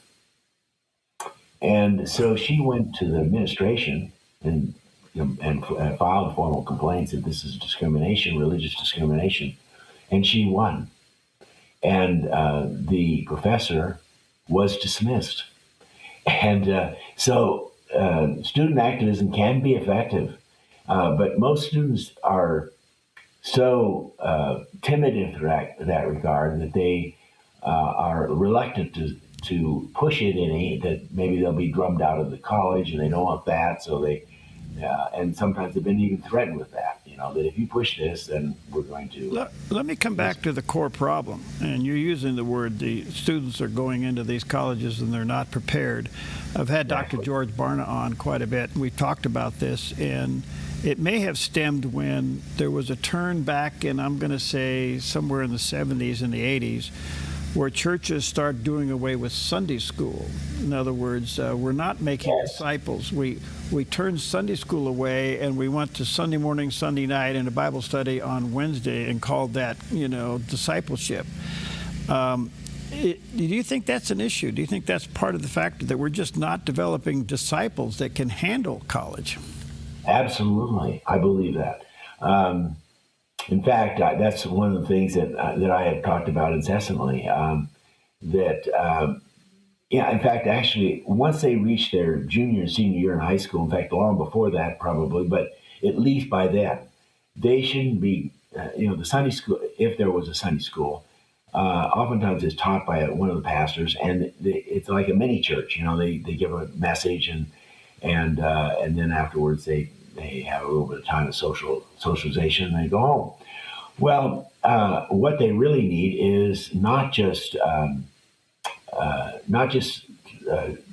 socialization and a message. What they really need is to have a roundtable discussion, and they need to bring up the things that they're going to run into in the college. What is socialism? What is Marxism? What is communism? What are the differences? What are the primary views? And what is wokeism? And what is critical race theory? And what is critical justice theory? And so on and so forth. And then to talk about what's the Christian alternative? What is the Christian answer to that? So that when they go onto campus, when they're hit with these things, it's not new to them. They know exactly what it means, and they know what the terms are, and they know what the biblical answer is to that. And there are a few churches that are doing that, but very, very few. And you're right. Starting in the late 20th century, they began eliminating college departments, actually, and thinking, well, they can just join the general. They're adults, so they join the general service, and let that be good enough. But frankly, in fact, I met my wife in the college department, and at that time, there were college students, college departments in every church, literally. Right. And we talked about, and many of them being in college, talked about some of the issues that were raised then. But now they eliminate them, and many of them are low. The number one the problem on campus from a psychological point of view is loneliness. Most people don't know that. Remember, when a kid graduates from high school, he says goodbye to his friends. His friends scatter to other colleges or go to work or do whatever they're going to do. And for the first time, they have to start over again, making friends and developing relationships. And so, excuse me.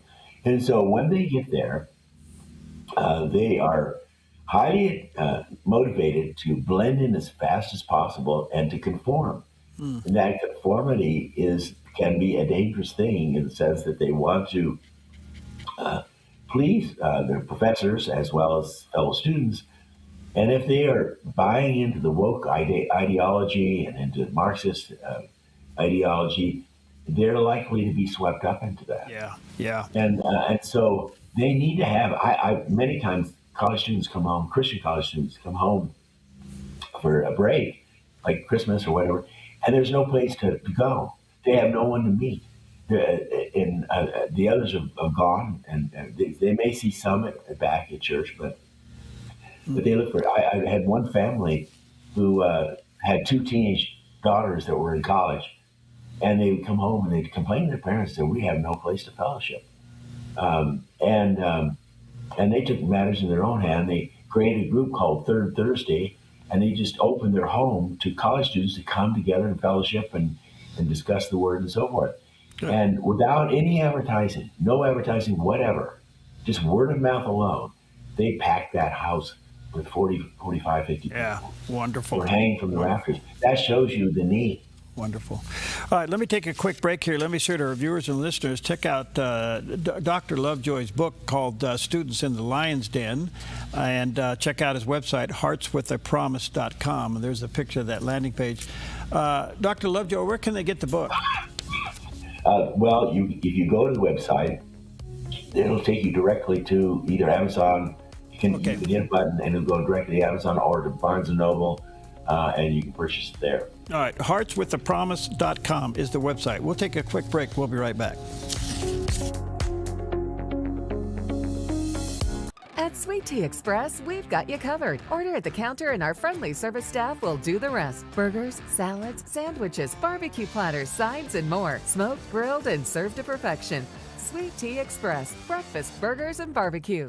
Hi, I'm the SOS Alarm guy, here to tell you about a great deal. SOS Alarm will not only beat any internet deal, but will install the system too. So burglars, beware. SOS Alarm for security and beyond.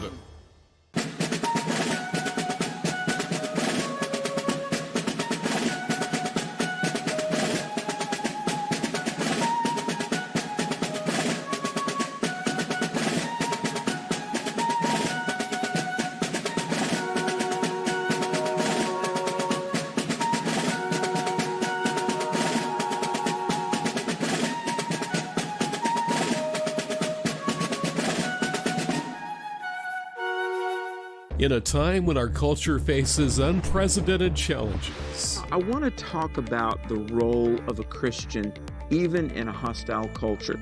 Christian apologist and evangelist Alex McFarland addresses the hard-hitting questions about faith, morality, and culture.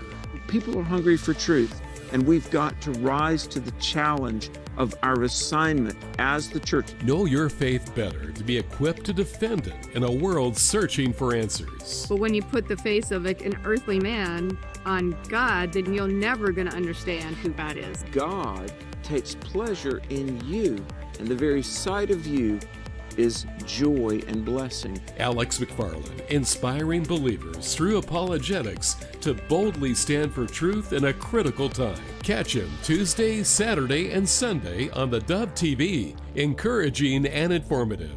More at theDove.us.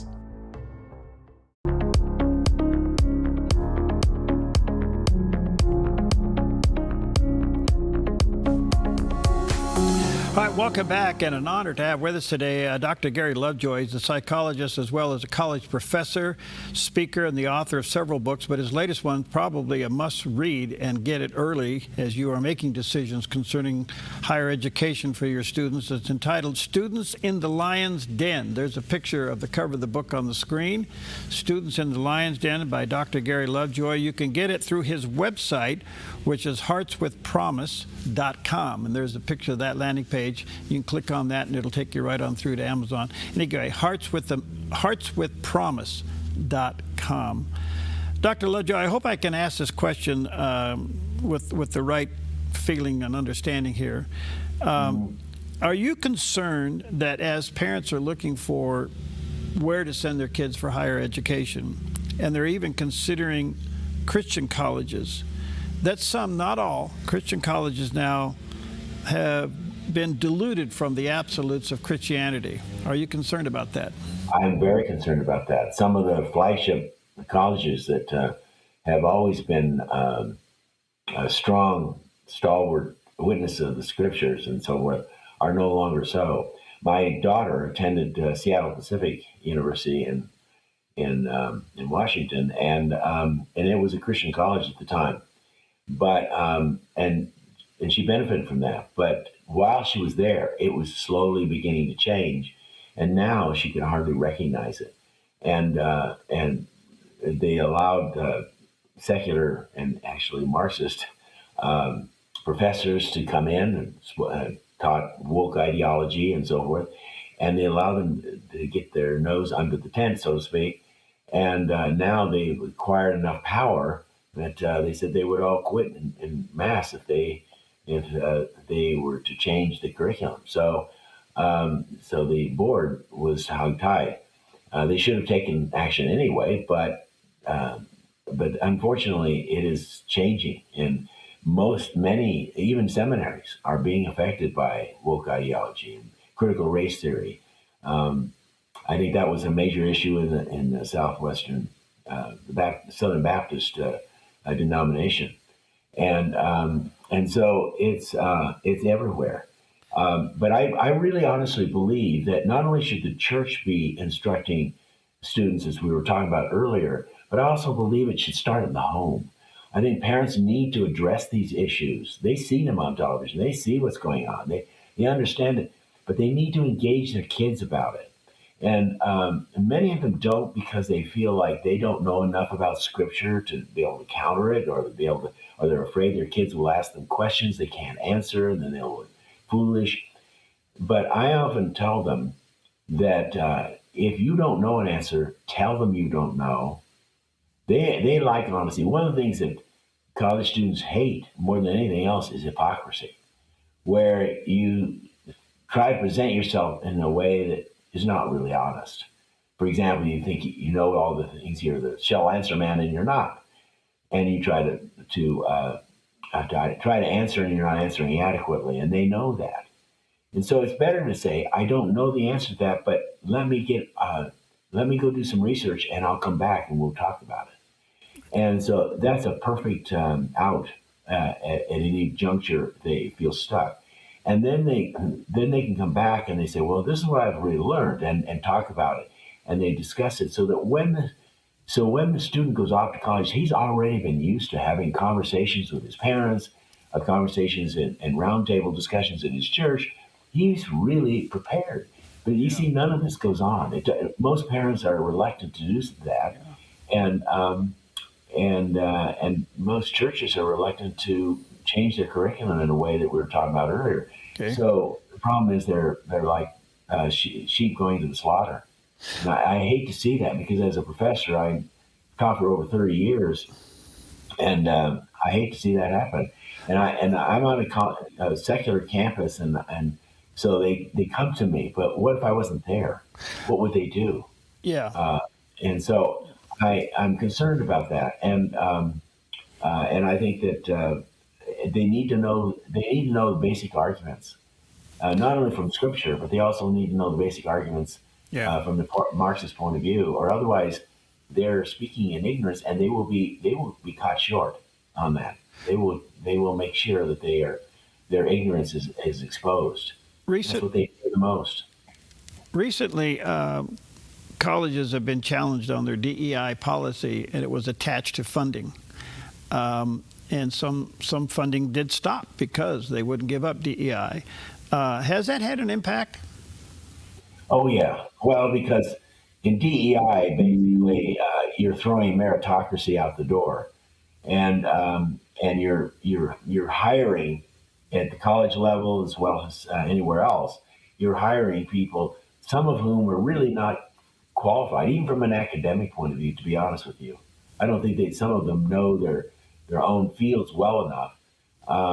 And just because a person has a PhD, people look at people who have PhDs and say, "Wow, they're really educated. They know everything," but they don't know everything. They may know a very small slice of their subject matter, but when they move into metaphysical issues, they move into sociological issues, other kinds of issues, they are no more knowledgeable than many other people. Yeah. And so that's in fact, Albert Einstein used to chuckle about that. They would ask him questions, and they thought he would give very erudite answers to political questions, for example. He said, "I know nothing about politics," but he thought he was quite amused that they thought because he had expertise in physics that he had expertise in everything. Yeah, there you go. One last big question. I got about a minute and a half. What advice would you give parents or even students looking at college now? Well, certainly for those, more and more now are not even going to college because of the expense, and there are many jobs. Many of them are graduating from college and not being able to find a job, partly because they need more wise choices in terms of what subject matters that they major in. But in any case, back to I haven't seen the latest statistics, but at one point, 75% of all college students ended up in fields unrelated to their major. Right. Pretty interesting. Right. But in any case, I think that it's really important that when they're selecting a college, that it has a reputation for good academics, but also has a tolerance of religious points of view. Right. If they don't, if they are solid, they carry out a kind of tyranny of really freedom of speech is dying on the college campus. It was where it's been cultivated. Now it's dying. Okay. Because if you don't hew the political line, you're ostracized. Thank you for your time, Dr. Lovejoy. You're fascinating. Let me say to our viewers and listeners, it's a must-read book for parents and teachers or students, and that is Students in the Lion's Den. It's available online, or you can go right to Dr. Lovejoy's website and get it there, and that's heartwithpromise.com. And you can get it there. I think he has touched a real nerve here. Thank you, my friend. God bless you for your work. Let's stay connected. Thank you so much. Thank you for inviting me.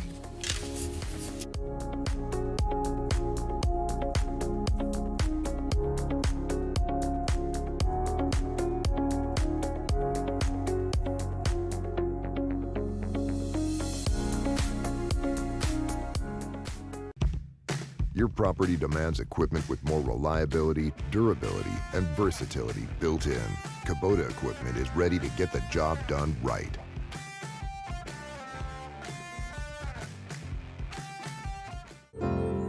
Come fall in love with Northridge Senior Living, where contemporary sunlit interiors meet old world elegance. Walk through our lovely hallways and enjoy the fun staff-led activities. Forge lasting friendships with other residents and our exceptional caregivers. Dine in style. Gather near the fireplace under breathtaking chandeliers. Our reasonably priced apartments are spacious with private balconies. Northridge is Christian-owned and operated, pet-friendly, and only 2 blocks from Asante Rogue Regional Medical Center. On-site, in-home care is available. We also offer senior adult daycare.